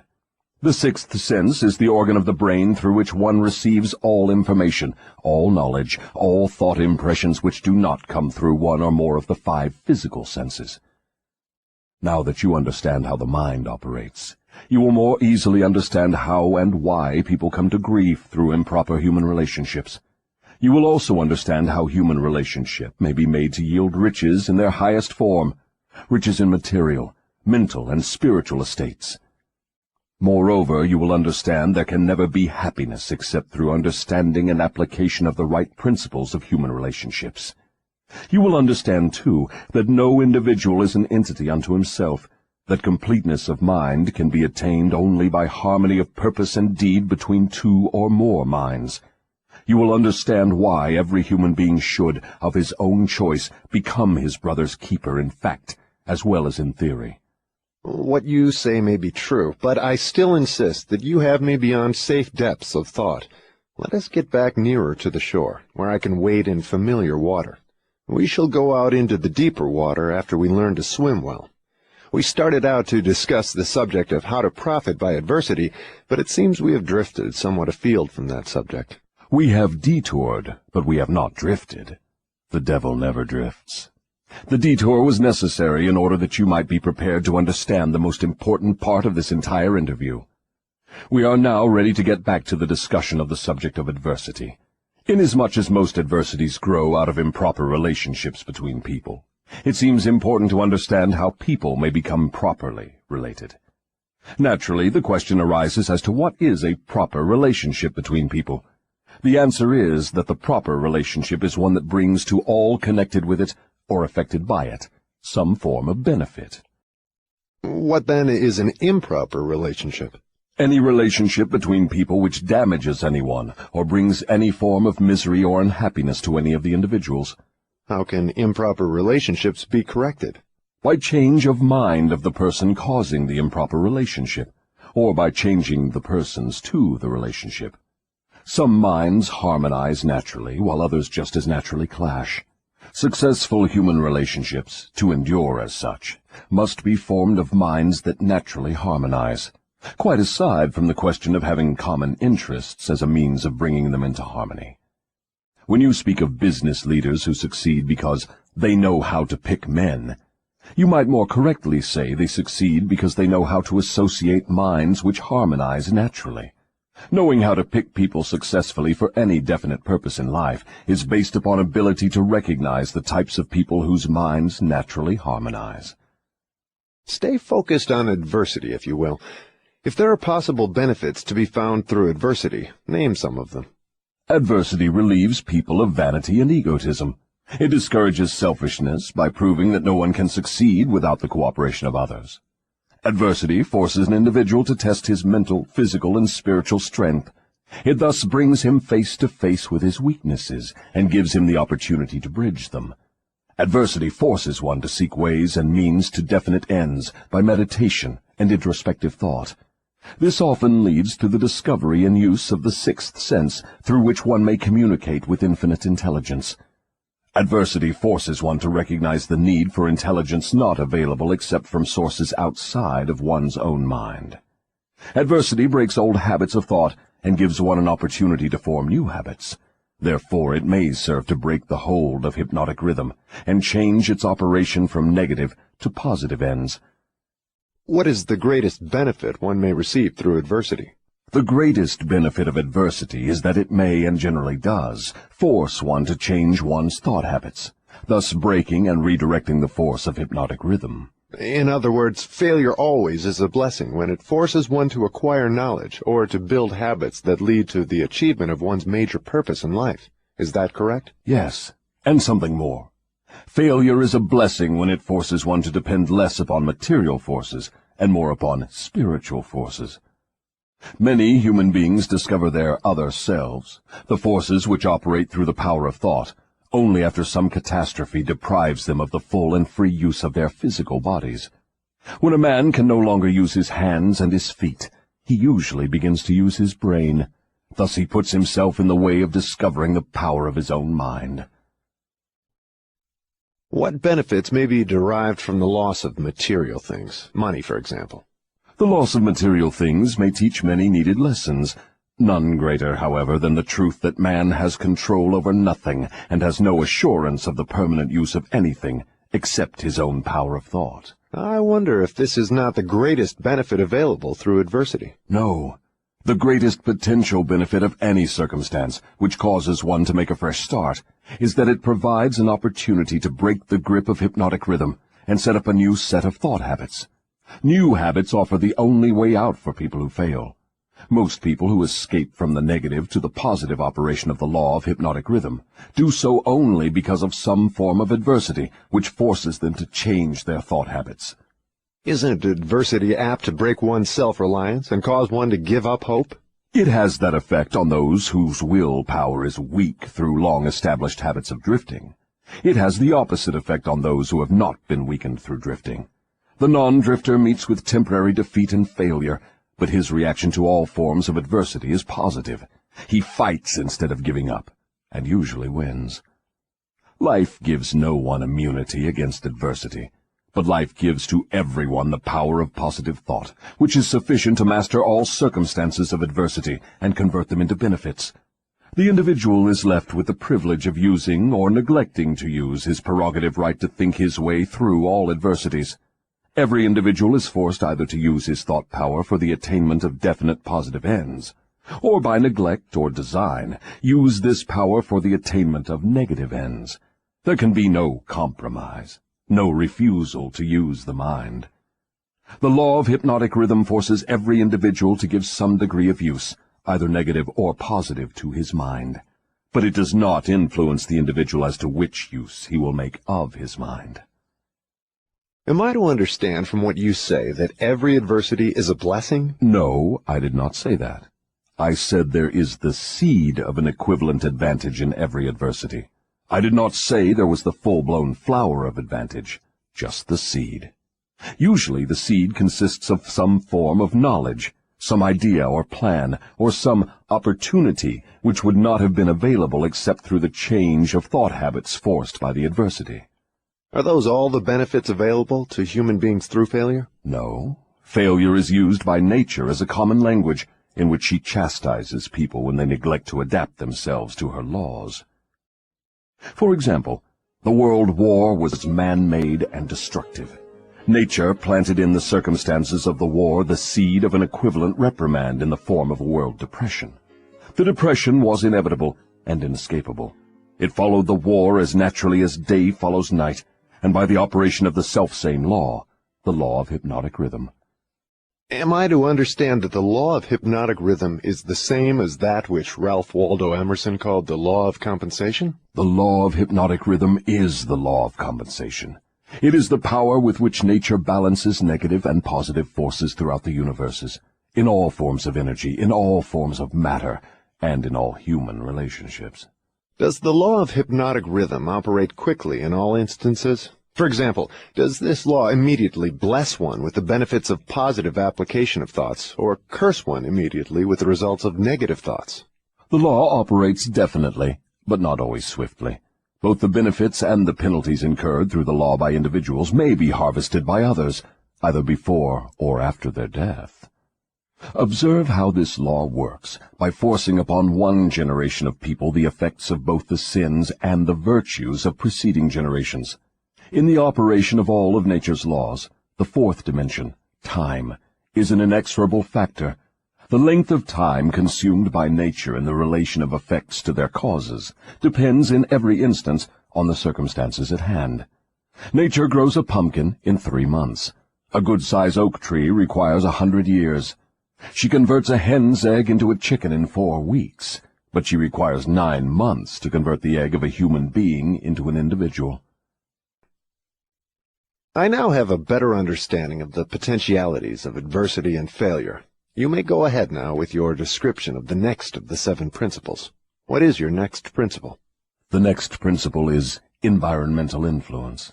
Go ahead and describe the working principle of environmental influences as a determining factor in human destinies.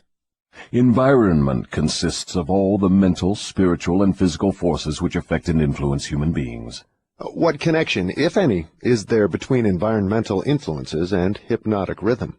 Hypnotic rhythm solidifies and makes permanent the thought habits of human beings. Thought habits are stimulated by environmental influences. In other words, the material on which thoughts are fed comes from one's environment. Thought habits are made permanent by hypnotic rhythm. What is the most important part of one's environment, the part which determines, more than all others, whether an individual makes positive or negative use of his mind? The most important part of one's environment is that created by his association with others. All people absorb and take over, either consciously or unconsciously, the thought habits of those with whom they associate closely. Do you mean by this that constant association with a person whose thought habits are negative influences one to form negative thought habits? Yes. The law of hypnotic rhythm forces every human being to form thought habits which harmonize with the dominating influences of his environment, particularly that part of his environment created by his association with other minds. Then it is important that one select one's close associates with great care. Yes. One's intimate associates should be chosen with as much care as one chooses the food with which he feeds his body, with the object always of associating with people whose dominating thoughts are positive, friendly, and harmonious. Which class of associates has the greatest influence upon one? One's partner in marriage and in the home, and one's associates in his occupation. After that come close friends and acquaintances. Casual acquaintances and strangers have but little influence on one. Why does one's partner in marriage have so great an influence upon one's mind? Because the relationship of marriage brings people under the influence of spiritual forces of such weight that they become dominating forces of the mind. How may environmental influences be used to break the grip of hypnotic rhythm? All influences which establish thought habits are given permanency through the law of hypnotic rhythm. One may change the influences of his environment, so that the dominating influences are either positive or negative, and the law of hypnotic rhythm will make them permanent, unless they are changed through one's habits of thought. Stating this truth in another way, one may submit himself to any environmental influence desired, whether positive or negative, and the law of hypnotic rhythm will make the influence permanent when it assumes the magnitude of thought habit. Is that the way the law works? That is correct. Be careful of all forces which inspire thought. Those are the forces which constitute environment and determine the nature of one's earthly destiny. What class of people controls their environmental influences? The non-drifters. All who are victims of the habit of drifting forfeit their power to choose their own environment. They become the victims of every negative influence of their environment. Is there no way out for the drifter? Is there no method by which he may submit himself to the influence of a positive environment? Yes, there is a way out for drifters. They can stop drifting, take possession of their own minds, and choose an environment which inspires positive thought. This they may accomplish through definiteness of purpose. Is that all there is to the act of eliminating the habit of drifting? Is the habit only a state of mind? Drifting is nothing but a negative state of mind, a state of mind conspicuous by its emptiness of purpose. What effective procedure may one follow in establishing an environment most helpful in developing and maintaining positive thought habits? The most effective of all environments is that which may be created by a friendly alliance of a group of people who will obligate themselves to assist one another in achieving the object of some definite purpose. This sort of an alliance is known as a mastermind. Through its operation, one may associate himself with carefully chosen individuals, each of whom brings to the alliance some knowledge, experience, education, plan, or idea suited to his needs in carrying out the object of his definite purpose. The most successful leaders in all walks of life avail themselves of this sort of made-to-order environmental influence. Outstanding achievement is impossible without the friendly cooperation of others. Stating the truth in another way, successful people must control their environment, thereby ensuring themselves against the influence of a negative environment.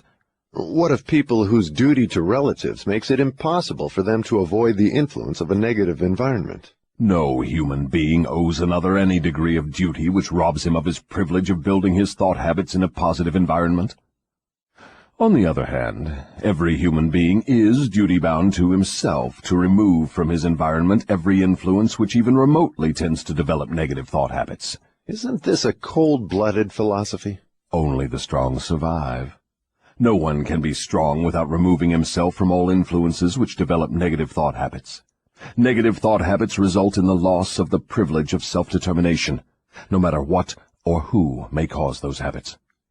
Positive thought habits may be controlled by the individual and made to serve his aims and purposes. Negative thought habits control the individual and deprive him of the privilege of self-determination. I deduce from all you have said that those who control the environmental influences out of which their thought habits are built are masters of their earthly destinies, and that all others are mastered by earthly destinies. Is that stating the matter correctly? Perfectly stated. What establishes one's thought habits? All habits are established because of inherent or acquired desires, or motives. That is, habits are begun as the result of some form of definite desire. What takes place in the physical brain while one is forming thought habits? Desires are organized impulses of energy, called thoughts. Desires that are mixed with emotional feeling magnetize the brain cells in which they are stored and prepare those cells to be taken over and directed by the law of hypnotic rhythm. When any thought appears in the brain or is created there, and is mixed with keen emotional feeling of desire, the law of hypnotic rhythm begins at once to translate it into its physical counterpart. Dominating thoughts, which are acted upon first by the law of hypnotic rhythm, are those with which are mixed the strongest desires and the most intense feelings. Thought habits are established by the repetition of the same thoughts. What are the most impelling basic motives or desires which inspire thought action? The 10 most common motives, those which inspire most of one's physical action, are these: the desire for sex expression and love, the desire for physical food, the desire for spiritual, mental, and physical self-expression, the desire for perpetuation of life after death, the desire for power over others, the desire for material wealth, the desire for knowledge, the desire to imitate others, the desire to excel others, the 7 basic fears. These are the dominating motives which inspire the majority of all human endeavors. What about the negative desires, such as greed, envy, avarice, jealousy, anger? Are these not expressed more often than any of the positive desires? All negative desires are nothing but frustrations of positive desires. They are inspired by some form of defeat, failure, or neglect by human beings to adapt themselves to nature's laws in a positive way. That's a new slant on the subject of negative thoughts. If I correctly understand what you have said, all negative thoughts are inspired by one's neglect or failure to adapt oneself harmoniously to nature's laws. Is that correct? That is exactly correct. Nature will not tolerate idleness or vacuums of any sort. All space must be and is filled with something. Everything in existence, of both a physical and a spiritual nature, must be and is constantly in motion. The human brain is no exception. It was created to receive, organize, specialize, and express the power of thought. When the individual does not use the brain for the expression of positive, creative thoughts, nature fills the vacuum by forcing the brain to act upon negative thoughts. There can be no idleness in the brain. Understand this principle, and you will come into a new and important understanding of the part environmental influences take in the lives of human beings. You will better understand also how the law of hypnotic rhythm operates, it being the law which keeps everything and everyone constantly moving through some form of expression of either negative or positive principles. Nature is not interested in morals as such. She is not interested in right and wrong. She is not interested in justice and injustice. She is interested only in forcing everything to express action according to its nature. That is an enlightening interpretation of nature's ways. To whom may I turn for corroboration of your claims? To men of science. to the philosophers, to all accurate thinkers. Lastly, to the physical manifestations of nature herself.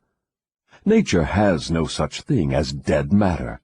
Every atom of matter is constantly in a state of motion. All energy is constantly in motion. There are no dead voids anywhere. Time and space are literally manifestations of motion of such swiftness that it cannot be measured by human beings. Alas, one is forced to the conclusion from what you say that the sources of dependable knowledge are shockingly limited. The developed sources of knowledge are limited. Every normal adult human brain is a potential gateway to all the knowledge there is throughout the universes. Every normal adult brain has within its mechanism the possibility of direct communication with infinite intelligence, wherein exists all the knowledge that is or can ever be. Your statement leads me to believe that human beings may become all they have attributed to what they call God. Is that what you mean? Through the law of evolution, the human brain is being perfected to communicate at will with infinite intelligence. The perfection will come through organized development of the brain, through its adaptation to nature's laws. Time is the factor which will bring perfection.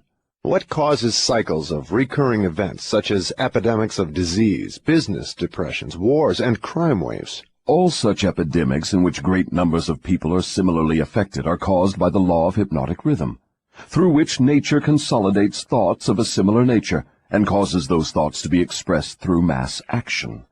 Then the Great Depression was put into motion because great numbers of people were influenced to release thoughts of fear. Is that correct? Perfectly. Millions of people were endeavoring to get something for nothing through stock gambling. When they suddenly discovered they had gotten nothing for something, they became frightened, rushed to their banks to draw out their balances, and the panic was on. Through mass thought of millions of minds, all thinking in terms of fear of poverty, the Depression was prolonged over a period of years.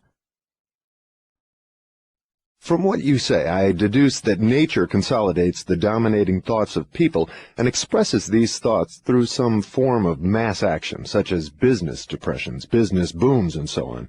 Is that correct? You have the right idea. Let us now take up the next of the 7 principles. Go ahead and describe it.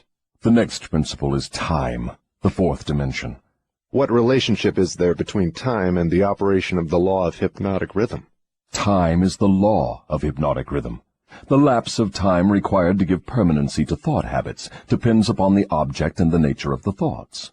But I understood you to say that the only enduring thing in nature is change. If that is true, then time is constantly changing, rearranging, and recombining all things, including one's thought habits. How then could the law of hypnotic rhythm give permanency to one's thought habits?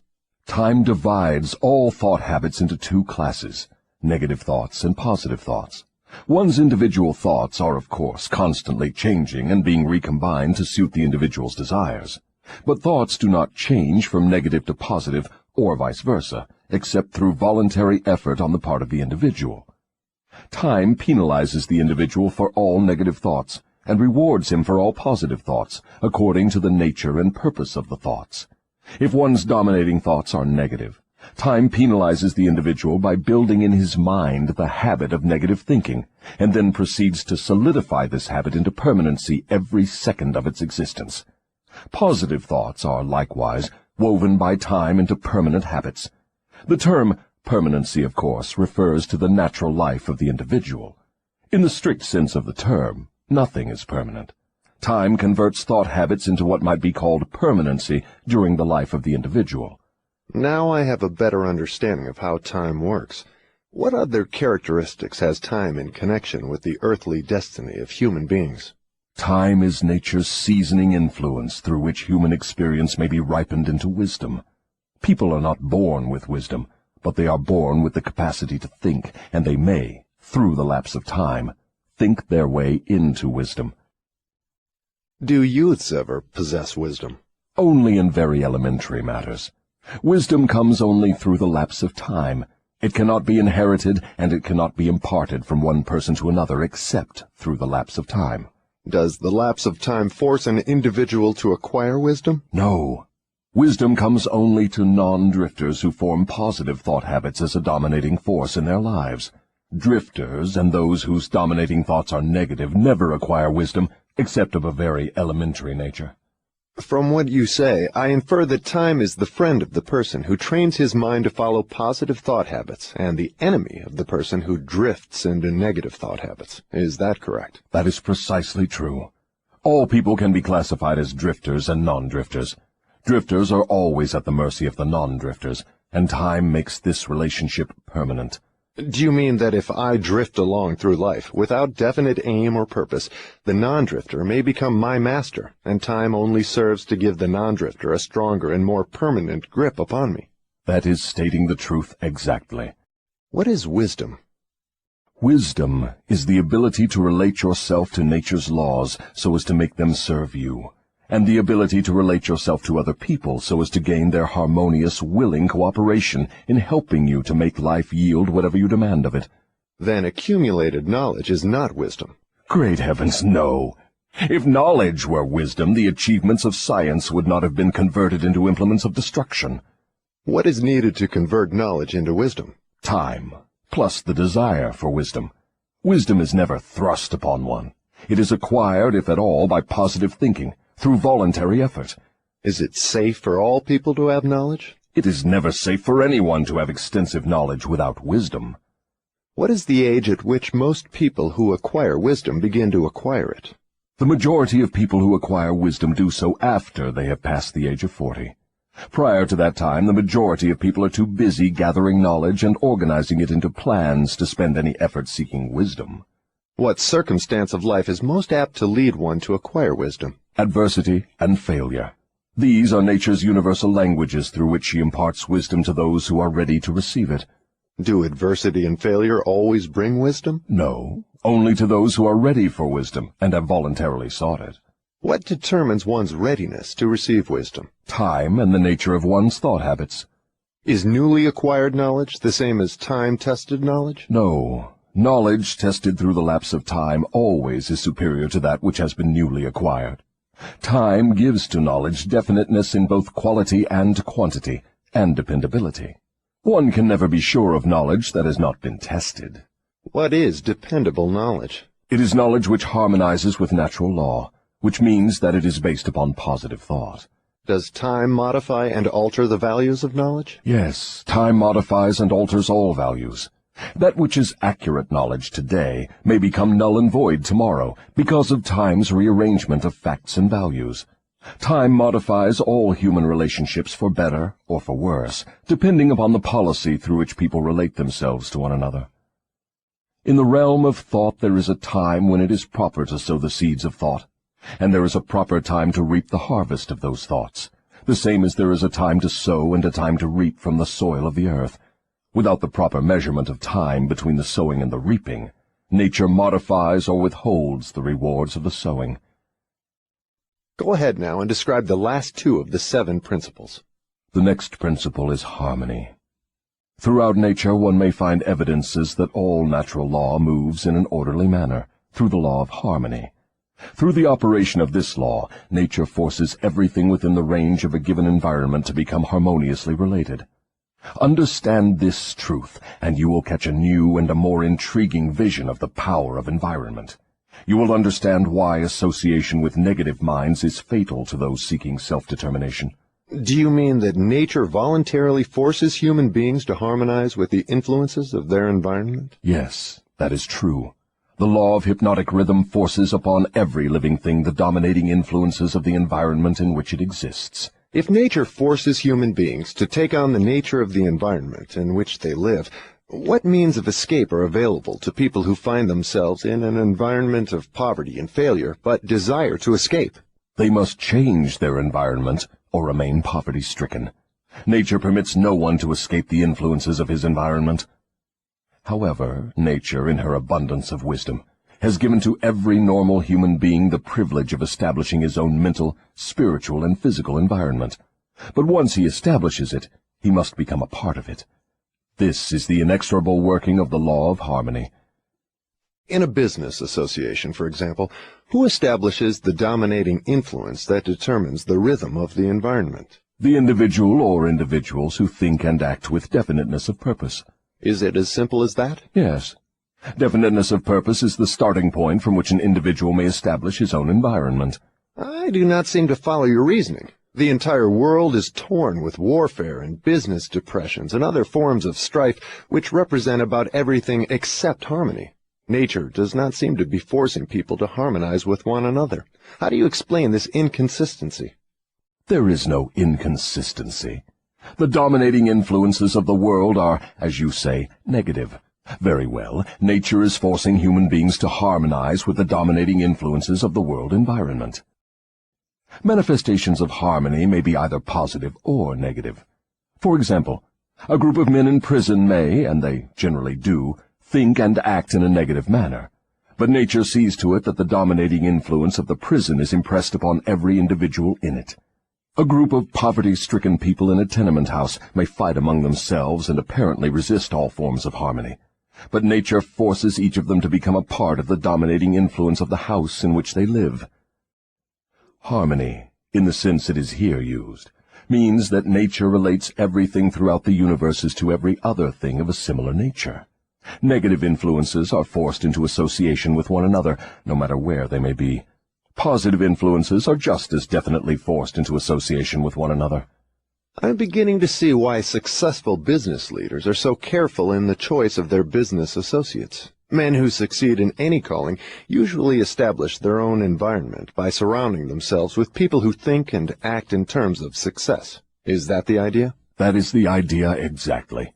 Observe, with profit, that the one thing all successful men insist upon is harmony among their business associates.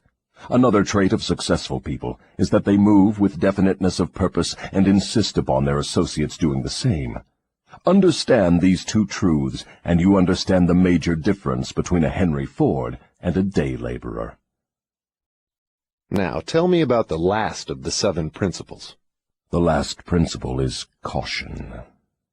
Next to the habit of drifting, the most dangerous human trait is the lack of caution. People drift into all sorts of hazardous circumstances because they do not exercise caution by planning the moves they make. The drifter always moves without exercising caution. He acts first and thinks later, if at all. He does not choose his friends. He drifts along and allows people to attach themselves to him on their own terms. He does not choose an occupation. He drifts through school and is glad to get the first job that will give him food and clothing. He invites people to cheat him at trade by neglecting to inform himself of the rules of trade. He invites illness by neglecting to inform himself of the rules of sound health. He invites poverty by neglecting to protect himself against the environmental influences of the poverty-stricken. He invites failure at every step he takes by neglecting to exercise the caution to observe what causes people to fail. He invites fear in all its forms by his lack of caution in examining the causes of fear. He fails in marriage because he neglects to use caution in his choice of a mate, and he uses still less caution in his methods of relating himself to her after marriage.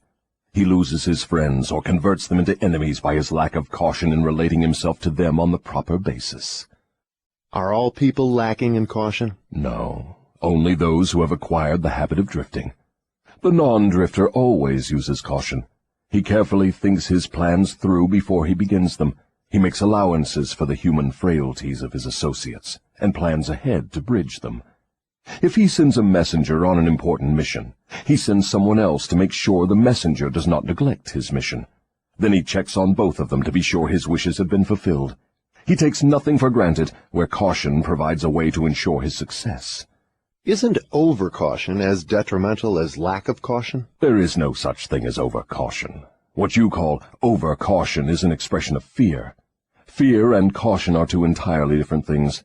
Don't people mistake fear for over-caution? Yes, that does sometimes happen. But the majority of people create for themselves far more disastrous hazards by total lack of the habit of caution than by over-caution. In what way may caution be used most advantageously?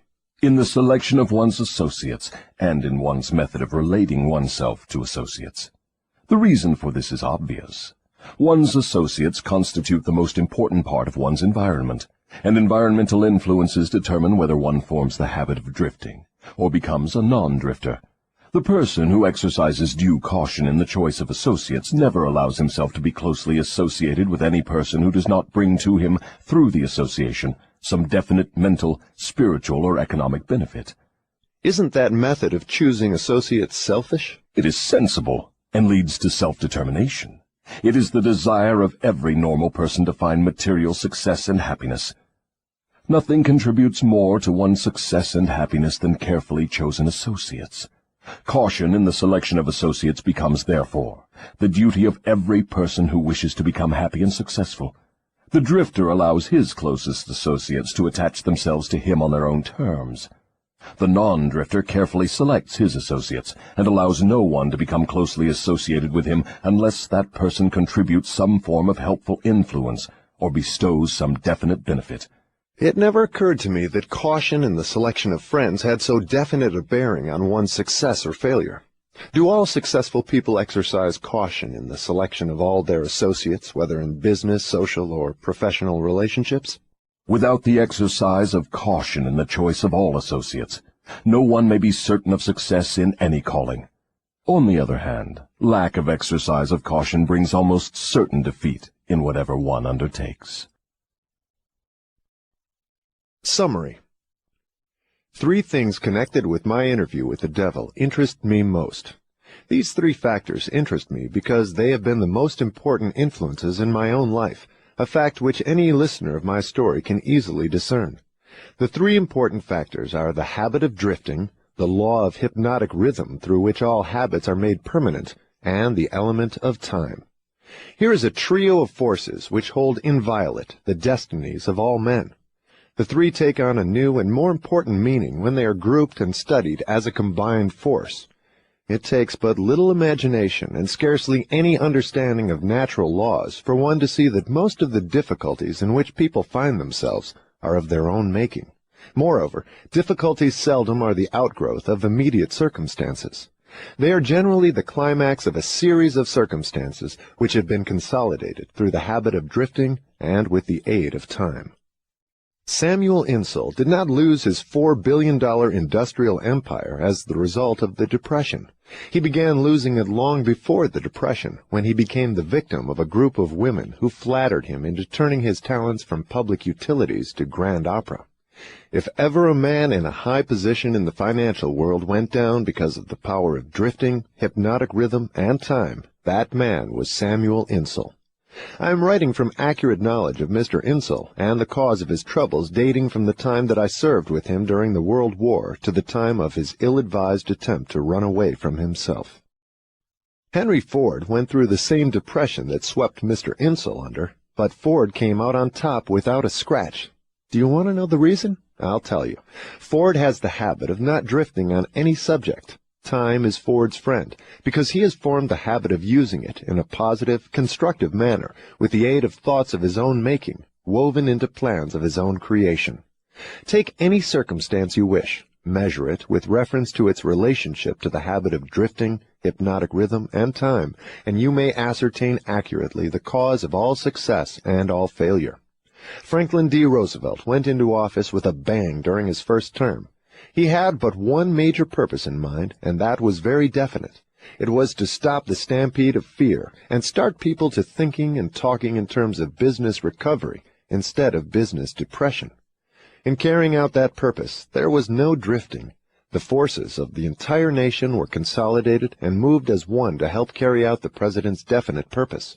For the first time in the history of America, the newspapers of all political leanings, the churches of all denominations, the people of all races and colors, and the political organizations of all brands united themselves into one stupendous power for the sole purpose of helping the President restore faith and normal business relationships in the country. In a conference held between the President and a group of emergency advisors a few days after he went into office, I asked him what was his major problem. He replied, "It is not a question of majors and minors. We have but one problem, and that is to stop fear and supplant it with faith." Before the end of his first year in office, the President had stopped fear and supplanted it by faith, and the nation was slowly but surely on the way out of the jungle of depression. By the end of his first term, mark well the element of lapse of time, the President had so effectively consolidated the forces of American business and private life that he had an entire nation in back of him, ready, willing, and enthusiastically desirous of following his lead, no matter which way he went. These are facts well known to everyone who reads newspapers or listens to the radio. Then came another presidential election and the opportunity for the people to express their faith in their leader.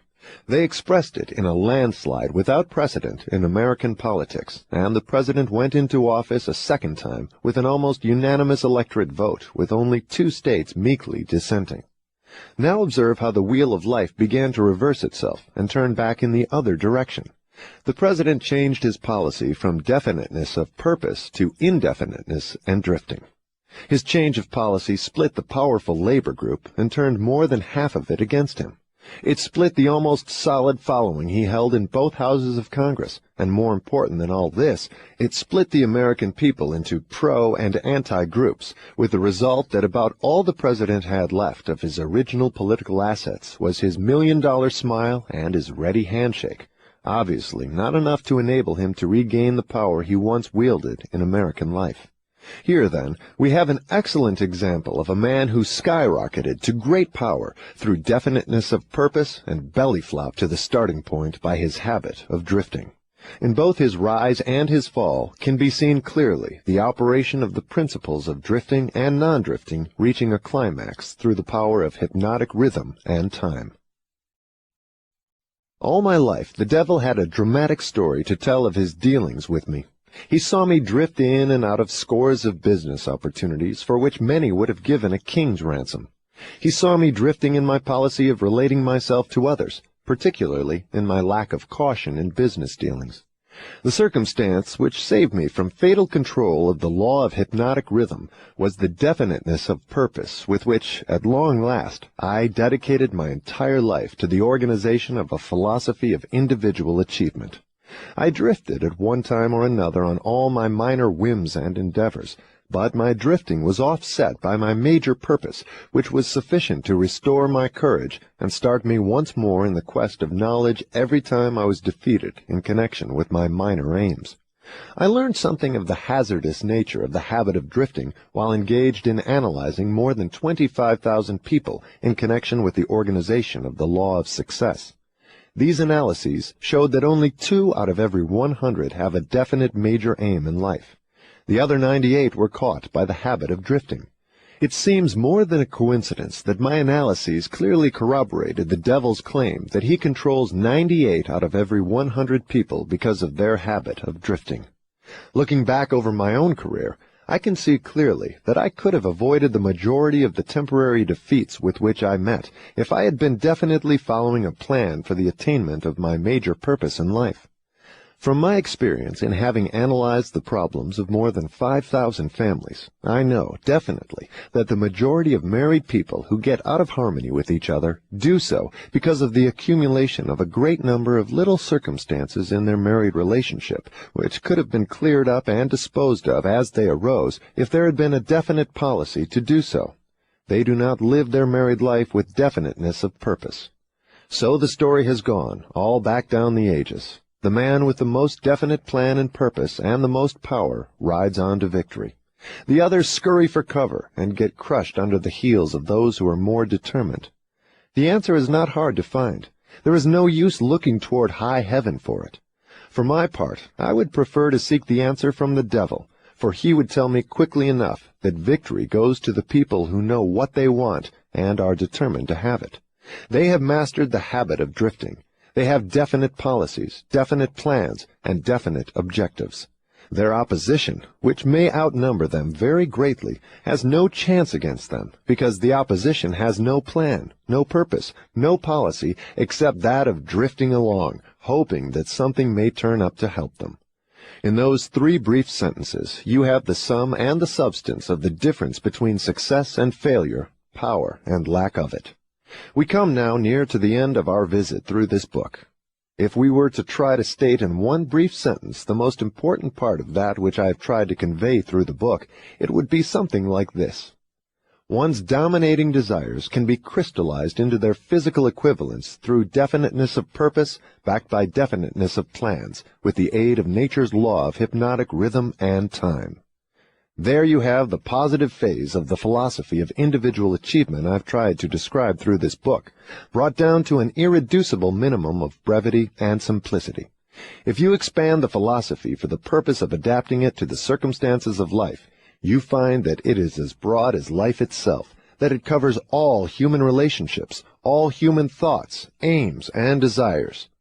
So here we are, at the end of the strangest of all the thousands of interviews I have had with the great and the near great, over a period of 50 years of labor, in my search for the truths of life that lead to happiness and economic security. How strange indeed that after having had active cooperation from men such as Carnegie, Edison, and Ford, I should have been compelled, finally, to go to the devil for a working knowledge of the greatest of all the principles uncovered in my quest for truth. How strange that I was forced to experience poverty and failure and adversity in 100 forms before being given the privilege of understanding and using a law of nature which softens the thrust of these wicked weapons or wipes them out altogether.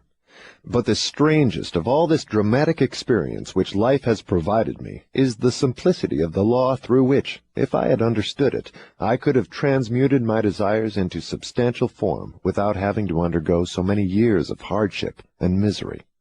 I find now, at the end of my interview with the devil, that I had been carrying in my own pockets the matches with which the fires of adversity were being touched off.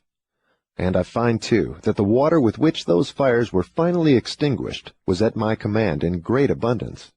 I searched for the philosopher's lodestone with which failure may be converted into success, only to learn that both success and failure are the results of day-to-day evolutionary forces, through which dominating thoughts are pieced together bit by bit and woven into the things we want or the things we do not want, according to the nature of those thoughts. How unfortunate that I did not understand this truth from the time that I reached the age of reason, for if I had understood it then, I might have been able to go around some of the hurdles I've been forced to jump as I walked through the valley of the shadow of life. The story of my interview with the devil is now in your hands. The benefits you will receive from it will be in exact proportion to the thought it inspires in you. To benefit from listening to the interview, you need not agree with every portion of it. You have only to think and to reach your own conclusions concerning every part of it. How reasonable that is! You are the judge and the jury and the attorney for both the prosecution and the defense. If you do not win your case, the loss and the cause thereof will be yours.